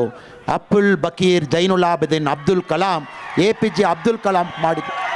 ಸೊ ಕಾಂಗ್ರೆಸ್ ಅವರು ಬಂದು ನಮಗೆ ಲೆಕ್ಚರ್ ತಗೊಳ್ಬೇಡ, ನಾವು ಯಾರಕ್ಕೆ ವಿರೋಧ ಇದ್ದೀವಿ, ಯಾರಕ್ಕೆ ಆತ್ಮೀಯರಾಗಿದ್ವಿ, ಲೆಕ್ಚರ್ ತಗೊಳ್ಬೇಡ. ಮೋದಿಜಿ ಅವ್ರಿಗೂ 2 ಬಾರಿ ಆಪರ್ಚುನಿಟಿ ಸಿಕ್ಕಿತ್ತು. ಮೋದಿಜಿ ಅವರು 10 ವರ್ಷದಲ್ಲಿ 2 ಬಾರಿ ರಾಷ್ಟ್ರಪತಿಯಾಗಿ ಯಾರು ಮಾಡಬೇಕು. ಮೋದಿಜಿ ಅವ್ರ ಕಣ್ಮುಂಚೆ ಅಷ್ಟು ಲೀಡರ್ಸ್ ಇದ್ದರು, ಹಿಂದುತ್ವ ಲೀಡರ್ಸು, ನಮಗೋಸ್ಕರ ಯಾರು ಹೋರಾಟ ಮಾಡಿದರು, ಈ ದೇಶಕ್ಕೆಲ್ಲ ಯಾರು ಮಾಡಿದರು. ஆனால் ಮೋದಿಜಿ ಅವರು ಮೊದಲನೇ ಬಾರಿ ಸೆಲೆಕ್ಟ್ ಮಾಡಿದವರು ಯಾರು, ರಾಮನಾಥ್ ಕೋವಿಂದ್ ಸಾಹೇಬರು. SC ಕಮ್ಯುನಿಟಿದಲ್ಲಿ ಬಡಾ ಕುಟುಂಬದಲ್ಲಿ ಹುಟ್ಟಿರುವ ರಾಮನಾಥ್ ಕೋವಿಂದ್ ಅವ್ರಿಗೆ ತಮಗೆ ಸಿಕ್ಕಿರುವ ಫಸ್ಟ್ ಆಪರ್ಚುನಿಟಿ ಅವರು ಕೊಟ್ಟಿದ್ರು. ಮೋದಿಜಿ ಅವರಿಗೂ 2ನೇ ಬಾರಿ ಒಂದು ಆಪರ್ಚುನಿಟಿ ಸಿಕ್ಕಿತ್ತು. ಯಾರು ಕೊಟ್ಟಿದ್ರು ಸರ್, ದ್ರೌಪದಿ ಮುರ್ಮು ಮೇಡಮ್ ಅವರಿಗೂ ST ಕಮ್ಯುನಿಟಿದಲ್ಲಿ ಹುಟ್ಟಿರುವ ಅವರು ಕೊಟ್ಟಿದ್ರು. ನೀವು ಯಾರು ಕೊಟ್ಟಿದ್ದೀರಾ, ಪ್ರದೀಪಾ ಪಾಟೀಲ್ ಅವರು ಕೊಟ್ಟಿದ್ದೀರಾ. ಯಾರು ಪ್ರದೀಪಾ ಪಾಟೀಲ್, ನೀವು ಯಾರೆಲ್ಲ ರಾಷ್ಟ್ರಪತಿಯಾಗಿ ನಮ್ಮ ದೇಶದಲ್ಲಿ ಮಾಡಿದ್ದೀರಾ, ಅವ್ರ ಬಗ್ಗೆ ಬ್ಯಾಕ್ಗ್ರೌಂಡ್ ಒಳಗಡೆ ನಾನು ಹೋಗಲ್ಲ. ಏನೋ ಈ ವೇದಿಕೆಯಲ್ಲಿ ಸ್ವಲ್ಪ ನಾವು ಡಿಗ್ನಿಟಿ ಮೇಂಟೈನ್ ಮಾಡಿ ಮಾತಾಡಬೇಕು. ಒಂದು ರಾಷ್ಟ್ರಪತಿಯಾಗಿ ಒಂದು ವೇದಿಕೆಯಲ್ಲಿ ಕೂರುವಾಗ ಅವ್ರಿಗೆ ತಾಕತ್ತಿತ್ತ, ಕಾಂಗ್ರೆಸ್ ಅವರು ಎಷ್ಟು ಜನ ಕರ್ಕೊಂಡು ಬಂದು ಕೂರಿಸಿದ್ದೀರಿ, ಯಾರಿಗಾವ್ ತಾಕತ್ತಿತ್ತ, ನಾವು 3 ಜನ ಕರ್ಕೊಂಡು ಬಂದು ಕೂರಿಸಿದ್ದೀವಿ, ಅವ್ರಿಗೆ ಎಷ್ಟು ತಾಕತ್ತಿದೆ. ಇದೇ ನಮ್ಮ ದೇಶಕ್ಕೆ ರೋಲ್ ಮಾಡಲಾಗಿ ಅವರಿದ್ದಾರೆ. ಇದೇ BJPಗೂ ಕಾಂಗ್ರೆಸ್ಗೆ ಇರುವ ಬೇಸಿಕ್ ಡಿಫ್ರೆನ್ಸ್ ಮೆಥಡ್. ಯಾರು ಬಂದು ನಮಗೆ ಪಾಠ, ಯಾವ ಪಕ್ಷವು ಬಂದು ನಮಗೆ ಪಾಠ ಹೇಳ್ಕೊಡ್ಬೇಡ, ಯಾವ ಮತಕ್ಕೆ ನಾವು, ಯಾವ ಕಮ್ಯುನಿಟಿಗೆ ನಾವು ಫ್ರೆಂಡು, ಯಾವ ಕಮ್ಯುನಿಟಿಗೆ ನಾವು ಎನಿಮಿ, ಯಾರಕ್ಕೆ ನಾವು ಎಲ್ಲರೂ ನಮಗೆ ಬೇಕು. ಮೋದಿಜಿಯವರು ಭಾಳ ಕ್ಲಿಯರ್ ಆಗಿದ್ದಾರೆ. ನಾನು PM ಆವಾಸ್ ಯೋಜನಾ ತಗೊಳ್ತೀನಿ. ಈ ದೇಶದಲ್ಲಿ 87% ಹಿಂದೂ ಇದ್ದಾರೆ. ಅಣ್ಣ PM ಆವಾಸ್ ಯೋಜನಾ 87% ನಾವು ಹಿಂದೂ ಕಲೆಕ್ಟೇಟ್ ಮಾಡಿದ್ದೀವಿಯಾ, ಇಲ್ಲ. PM ಆವಾಸ್ ಯೋಜನಾ, ನಾನು ರಿಲಿಜನ್ ಬಗ್ಗೆ ಯಾವಾಗಲೂ ಮಾತಾಡಲ್ಲ. ನಾನು ಎಲ್ಲ ರಿಲಿಜನು ಸಮಾನ ನೋಡುವ ಒಂದು ಮನುಷ್ಯ, ಅಪೀಸ್ಮೆಂಟ್ ಪಾಲಿಟಿಕ್ಸ್ ವಿರೋಧ ಮಾಡುವ ಒಂದು ಮನುಷ್ಯ. PM ಆವಾಸ್ ಯೋಜನಾ ತಾವು ಒಂದು ಸಾರಿ ಕಾಂಗ್ರೆಸ್ನಲ್ಲಿ ಯಾರಿದ್ದೀರಾ, ಒಂದು ಸಾರಿ ಹೋಗಿ ಬೆನಿಫಿಷರಿ ಲಿಸ್ಟ್ ನೋಡಿ. 37% ಮೈನಾರಿಟಿ ಕಮ್ಯುನಿಟಿ, 63% ಅದರಲ್ಲಿ ಹಿಂದೂ ಕಮ್ಯುನಿಟಿ ಇದ್ದಾರೆ. ಇವ್ರಿಗೆ ಮೈನಾರಿಟಿ ಕಮ್ಯುನಿಟಿನ ತಕ್ಷಣ ಹೊರಟು ಬಂದುಬಿಡ್ತಾರೆ. ನಮ್ಮ ಪ್ರಕಾರ ಮೈನಾರಿಟಿ ಕಮ್ಯುನಿಟಿನ ಅದರಲ್ಲಿ ಮುಸಲ್ಮಾನ್ ಇದ್ದಾರೆ, ಅದರಲ್ಲಿ ಸಿಖ್ ಇದ್ದಾರೆ, ಅದರಲ್ಲಿ ಪಾರ್ಸಿ ಇದ್ದಾರೆ, ಅದರಲ್ಲಿ ಕ್ರಿಶ್ಚಿಯನ್ ಇದ್ದಾರೆ, ಅದರಲ್ಲಿ ಜೈನ್ ಇದ್ದಾರೆ. ಎಲ್ಲ ಮೈನಾರಿಟಿ ಅವರು ಕೂಡ ನಾವು ಕೆಲಸ ಮಾಡ್ತಾ ಇದ್ದೀವಿ. ಚೆನ್ನಾಗಿ ಹೋಗಿ ನೋಡಬೇಕು. 37% PM Awas Yojana beneficiary minority ಕಮ್ಯುನಿಟಿಯಲ್ಲಿ ಬಂದಿದ್ದಾರೆ, 63% ಮೆಜಾರಿಟಿ ಕಮ್ಯುನಿಟಿದಲ್ಲಿ ಬಂದಿದ್ದಾರೆ. ಇವರು ನಮಗೆ ಪಾಠ ತಗೊಳ್ತಾ ಇದ್ದಾರೆ ದಿನವೂ, ಮೆಜಾರಿಟಿ ಮೈನಾರಿಟಿ ಕಮ್ಯುನಿಟಿ. ಇದೆಲ್ಲ ಕೂಡ ವೇದಿಕೆಯಲ್ಲಿ ನಾವು ಮಾತಾಡಬೇಕು ಅವಶ್ಯಕತೆ ಇಲ್ಲ. ನಿಮ್ಮೆಲ್ಲರಿಗೂ ಗೊತ್ತು. ಪ್ರಧಾನಮಂತ್ರಿ ಅವರು ಇಂಡಿಯನ್ ನೋಡ್ತಾರೆ, ನರೇಂದ್ರ ಮೋದಿಯವರು ನೋಡುವುದು ಅವರು ಇಂಡಿಯನ್ ಆಗಿರಬೇಕು, ಈ ದೇಶಕ್ಕೋಸ್ಕರ ಕೆಲಸ ಮಾಡಬೇಕು. 2014ನಲ್ಲಿ ನಮ್ಮಲ್ಲಿ ಸೂಪರ್ ಮೆಜಾರಿಟಿ ಇತ್ತು. ಏನು ಲೋಕಸಭಾದಲ್ಲಿ ರಾಮ್ ಟೆಂಪಲ್ ಆ್ಯಕ್ಟ್ ತಗೊಂಡು ಬಂದು ರಾಮ್ ಟೆಂಪಲ್ ಕಟ್ಟಲಿಕ್ಕೆ ಆಗಲ್ವಾ? 2019ನಲ್ಲಿ 303 ಇತ್ತು. ಏನು ನಾವು ಪಾರ್ಲಿಮೆಂಟ್ನಲ್ಲಿ ರಾಮ್ ಟೆಂಪಲ್ ಆ್ಯಕ್ಟ್ ತಗೊಂಡು ಬಂದು ರಾಮ್ ಟೆಂಪಲ್ ಕಟ್ಟಲಿಕ್ಕೆ ಆಗಲ್ವಾ? ಇವ್ರು ಯಾರು ಬಂದು ಸ್ಟಾಪ್ ಮಾಡಲಿಕ್ಕೆ ಅವ್ರಿಗೆ ಅಧಿಕಾರ ಇತ್ತಾ? ಪಾರ್ಲಿಮೆಂಟ್ ಮೆಜಾರಿಟಿ ನಮ್ಮ ಕೈನಲ್ಲಿ ಇತ್ತು. ನಾವು ಮಾಡಿದ್ದೀವಿಯಾ? ಮಾಡಿಲ್ಲ. ಆ ರಾಮ್ ಟೆಂಪಲ್ ಕೂಡ ಯಾವ ಥರ ಮಾಡಬೇಕೋ ಆ ಥರ ನಾವು ಮಾಡಿದ್ದೀವಿ, ಕಾಯ್ದಿದ್ದೀವಿ. ಸುಪ್ರೀಂ ಕೋರ್ಟ್ನಲ್ಲಿ ಲಾಸ್ಟ್ ಕೇಸ್ ಏನಿದೆ ಅದುವರೆ ನಾವೆಲ್ಲರೂ ಕೂಡ ಕಾಯ್ದಿದ್ದೀವಿ. ಅದಾದ ಮೇಲೆ ಕೂಡ ರಾಮ್ ಟೆಂಪಲ್ ಭೂಮಿ ಪೂಜೆ ಮಾಡುವಾಗ ಫಸ್ಟ್ ಇನ್ವಿಟೇಷನ್ ಅಲ್ಲಿರುವ ಮುಸಲ್ಮಾನಕ್ಕೆ ಹೋಗಿ ಕೊಟ್ಟಿದ್ದೀವಿ. ಇವರು ನಮಗೆ ಪಾಠ ಮಾಡ್ತಾ ಇದ್ದಾರೆ, ಇದು ಮಾಡಿದ್ದಾರೆ, ಅದು ಮಾಡಿದ್ದಾರೆ. 2014 ಮಾಡಿದ್ದೀವಿಯಾ? 2019ನಲ್ಲಿ ಮಾಡಿದ್ದಾರೆ. ಅದಕ್ಕೆ ಇಲ್ಲಿರುವ ಎಲ್ಲರಲ್ಲಿ ಕೂಡ ನಾನು ವಿನಂತಿ ಮಾಡ್ತಾ ಇದ್ದೀನಿ, ಮೋದಿಜಿಯವರು ಈ ಬಾರಿ ಇಡೀ ದೇಶದಲ್ಲಿ 51% ಓಟ್ ತಗೊಳ್ಬೇಕು ಸರ್. ಕಳೆದ ಬಾರಿ 2019ನಲ್ಲಿ ನಾವು 39% ತಗೊಂಡಿದ್ದೀವಿ, 39%. ಈ ಬಾರಿ ನಾವು ಟಾರ್ಗೆಟ್ ಮಾಡಿದ್ದೀವಿ 50% ಜನ ಮೋದಿಜಿಯವ್ರಿಗೆ ಓಟ್ ಹಾಕಬೇಕು. ವಿಜಯಪುರದಲ್ಲಿ 75% ಜನ ಸಾಹೇಬರಿಗೆ ಓಟ್ ಹಾಕಬೇಕು. ಏನೋ ಇಲ್ಲಿ 2 ಪಕ್ಷ ಮಾತ್ರ ಇದೆ, ತಮಿಳುನಾಡಿನಲ್ಲಿ 3 ಪಕ್ಷ ಕಾಂಪಿಟೇಷನಲ್ಲಿ ಇದೆ, ಕೆಲವು ಕಡೆ 4 ಪಕ್ಷ ಕಾಂಪಿಟೇಷನಲ್ಲಿ ಇದೆ.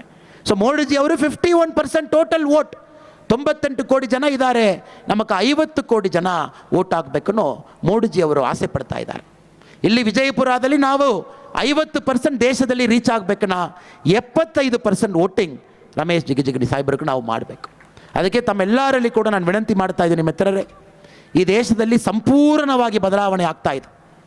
ಕಾಂಗ್ರೆಸ್ ಕಾಲದಲ್ಲಿ ಒಂದು ನಟ್ ಬೋಲ್ಟ್ ಕೂಡ ಇಂಪೋರ್ಟ್ ಮಾಡಿಕೊಂಡು ಕೂತಿದ್ರು, ನಟ್ ಬೋಲ್ಟ್ ಇಂಪೋರ್ಟ್ ಮಾಡಿಕೊಂಡು ಕೂತಿದ್ರು. ನಾವಿವತ್ತು ಮೇಡ್ ಇನ್ ಇಂಡಿಯಾ ಟೆಕ್ನಾಲಜಿದಲ್ಲಿ ಏನು ಮೂನಿದೆ ಸೌತ್ ಪೋಲ್ದಲ್ಲಿ ಲ್ಯಾಂಡ್ ಮಾಡಿ ತೋರಿಸಿದ್ವಿ. ಇದೇ ದೇಶದಲ್ಲಿ ಅದೇ ಸೈಂಟಿಸ್ಟು, ಅದೇ DRDO, ಅದೇ ISRO ಮಾಡಿ ತೋರಿಸ್ಲಿಕ್ಕೆ ಆಗ್ತದೆ. ಇದೇ HAL ಎಷ್ಟು ವರ್ಷ ಇಟ್ಕೊಂಡು ಕೂತಿದ್ರು, ಇದೇ HALದಲ್ಲಿ ಎಷ್ಟು ಪ್ರಾಬ್ಲಮ್ ಇತ್ತು.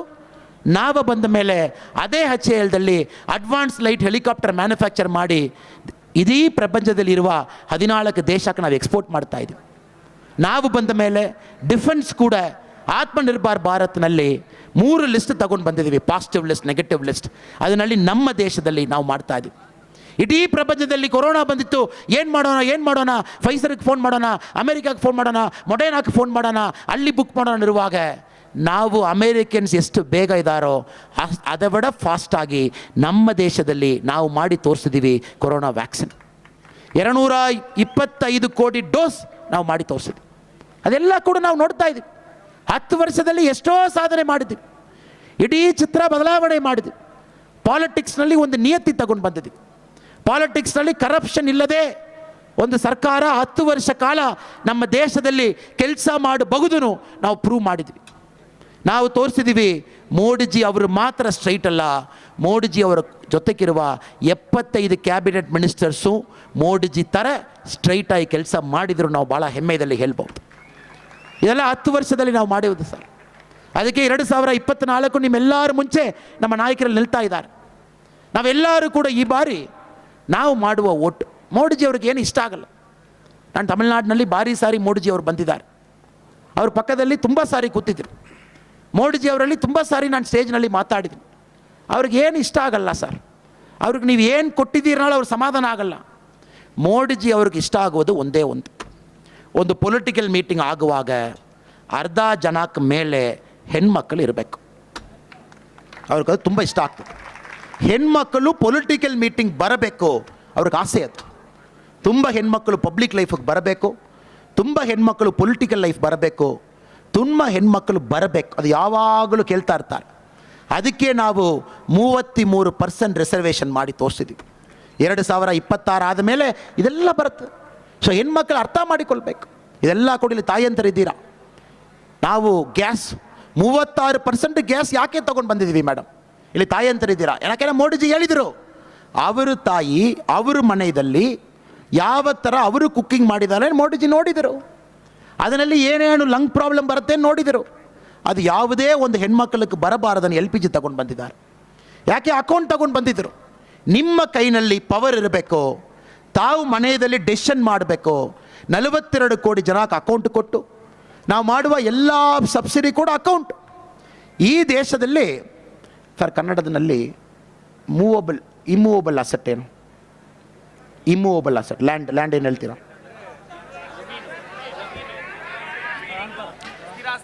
ಇಮ್ಮೂವಬಲ್ ಅಸೆಟ್ ಬಿಲ್ಡಿಂಗು, ಲ್ಯಾಂಡು, ಸ್ಥಿರಾಸ್ತಿ ಏನಿದೆ, ನಾವು ಒಂದು ವಿಷಯ ಅರ್ಥ ಮಾಡಿಕೊಳ್ಬೇಕು. ನಮ್ಮ ದೇಶದಲ್ಲಿ 2% ಮಾತ್ರ ಹೆಣ್ಮಕ್ಕಳ ಹೆಸರಿನಲ್ಲಿ ಇದೆ. ನಮ್ಮ ದೇಶದಲ್ಲಿ 98% ಇಮ್ಮೂವಬಲ್ ಅಸೆಟ್ಟು ಗಂಡು ಮಕ್ಕಳ ಮೇಲೆ ಇದೆ. 2% ಮಾತ್ರ ಹೆಣ್ಮಕ್ಕಳಿದೆ. ಅದಕ್ಕೆ ಮೋದಿ ಸಾಹೇಬರು ಮಾಡಿರುವ ಮನೆಯಲ್ಲಿ 74% ಹೆಣ್ಮಕ್ಕಳ ಹೆಸರಿನಲ್ಲಿ ರಿಜಿಸ್ಟರ್ ಮಾಡಿಕೊಟ್ಟಿದ್ದೀವಿ. ಇಲ್ಲಿರುವ ಎಲ್ಲ ತಾಯಂತರ ಅರ್ಥ ಮಾಡಿಕೊಳ್ಬೇಕು.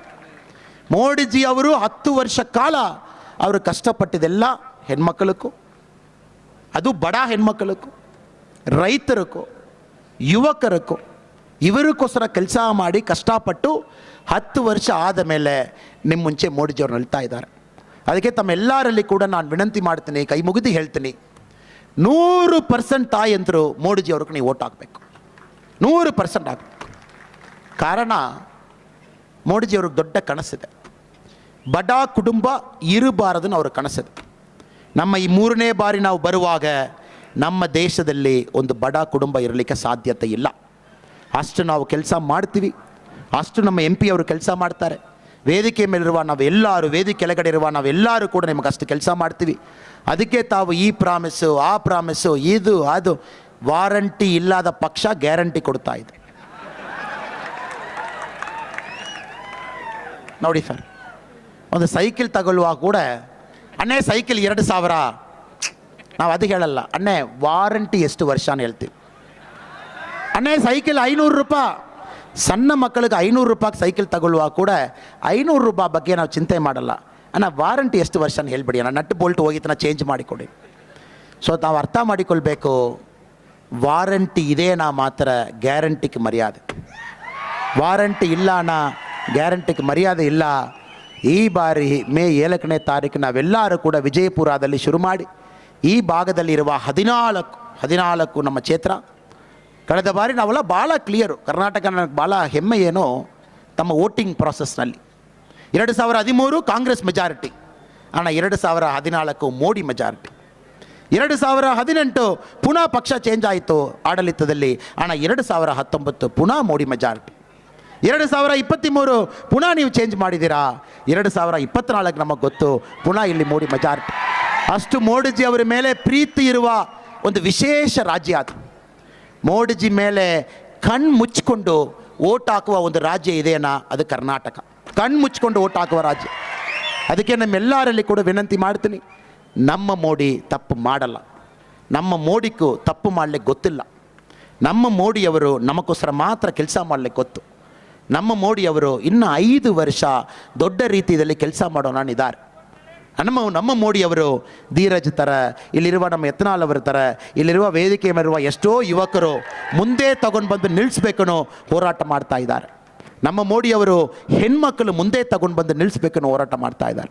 ನಮ್ಮ ಮೋಡಿಯವರು ಕೃಷಿಯಲ್ಲಿ ನಾವು ಯಾರೆಲ್ಲ ಇದ್ದೀವಿ ನಾವೆಲ್ಲ ಮುಂದೆ ಬರಬೇಕನ್ನೋ ಹೋರಾಟ ಮಾಡ್ತಾ ಇದ್ದಾರೆ.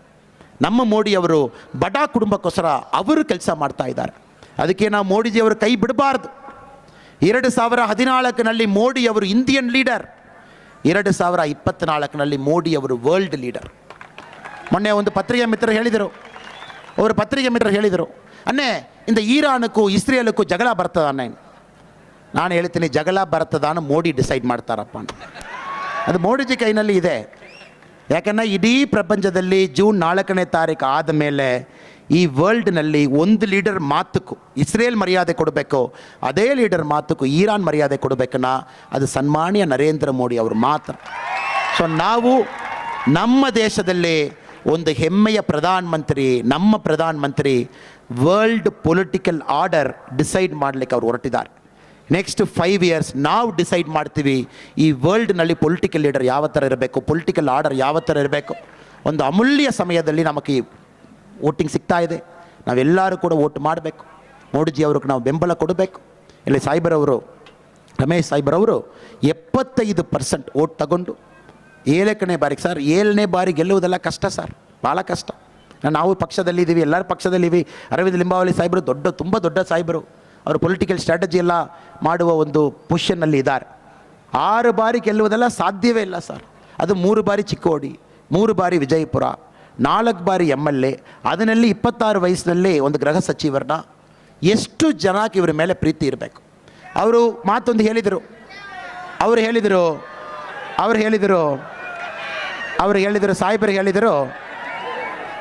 ಸಾಹೇಬರು ಹೇಳಿದರು ಕೊನೆಯದಾಗಿ ನಿಮ್ಮ ಮುಂಚೆ ನಿಲ್ತಾ ಇದ್ದೀನಿ ಒಂದು ಮಾತು ಹೇಳಿದರು. ರಮೇಶ್ ಸಾಹೇಬ್ರ ಬಗ್ಗೆ ನಮಗೆ ಯಾರಕ್ಕೆಲ್ಲ ಅವ್ರ ಬಗ್ಗೆ ಗೊತ್ತೋ ನಮಗೆ ಗೊತ್ತು, ಅವರು ಕೊನೆಯ ಉಸಿರಿರುವ ತನಕ ಅವರು ಪಬ್ಲಿಕ್ ಸರ್ವಿಸ್ನಲ್ಲಿ ಇರ್ತಾರೆ. ಅವರು ಎಲ್ಲ ಜನಕ್ಕೂ ಕೆಲಸ ಮಾಡುವುದು ಅವ್ರ ಬ್ಲಡ್ಡು. 50 ವರ್ಷ ಈ ಕೆಲಸ ಮಾತ್ರ ಮಾಡಿದ್ದಾರೆ. ಅದಕ್ಕೆ ನಾನು ಬರುವಾಗ ಧೀರಜ್ ಅವರಲ್ಲಿ ಹೇಳಿದ್ದೀನಿ, ನಾವೆಲ್ಲ 18 ಇಯರ್ಸ್ನಲ್ಲಿ ಓಟ್ ಹಾಕ್ಲಿಕ್ಕೆ ಹೋಗಿದ್ದೀವಿ ಅಣ್ಣ. 18-19 ಇಯರ್ಸ್ನಲ್ಲಿ ಇವರು MLA ಆಗಿಬಿಟ್ಟಿದ್ರು. 50 ವರ್ಷ ಅದೇ ಥರ ಇದ್ದಾರೆ. ಸೊ ಮತ್ತೊಮ್ಮೆ ಸರ್, ವಿಜಯಪುರ ಭಾಳ ತಯಾರಾಗಿದೆ. ನಮಗೆ 75% ಈ ಬಾರಿ 75% ಈ ಬಾರಿ ನಿಮಗೆ ಓಟ್ ಹಾಕ್ತಾರೆ. ಒಂದು ರೆಕಾರ್ಡ್ ಮಾರ್ಜಿನ್ನಲ್ಲಿ ನೀವು ಗೆದ್ಕೊಂಡು ಬರ್ತೀರಾ. ನೀವು ಪಾರ್ಲಿಮೆಂಟ್ನಲ್ಲಿ ನಿಮ್ಮ ಕಾಲು ಹಿಡಿಯುವಾಗ ಇಡೀ ಪಾರ್ಲಿಮೆಂಟ್ನಲ್ಲಿ ಮಾತಾಡ್ತಾರೆ, ಎಷ್ಟು ಒಳ್ಳೆಯ ವಿಜಯಪುರ ಜನ ಈ ಮನುಷ್ಯಕ್ಕೆ ಮತ್ತೊಮ್ಮೆ ಒಂದು ಅವಕಾಶ ಕೊಟ್ಟು ಒಂದು ದೊಡ್ಡ ಒಂದು ಸಂಖ್ಯೆಯಲ್ಲಿ ಗೆಲ್ಲಿಸಿ ಕಳಿಸಿದಾರೇನೋ.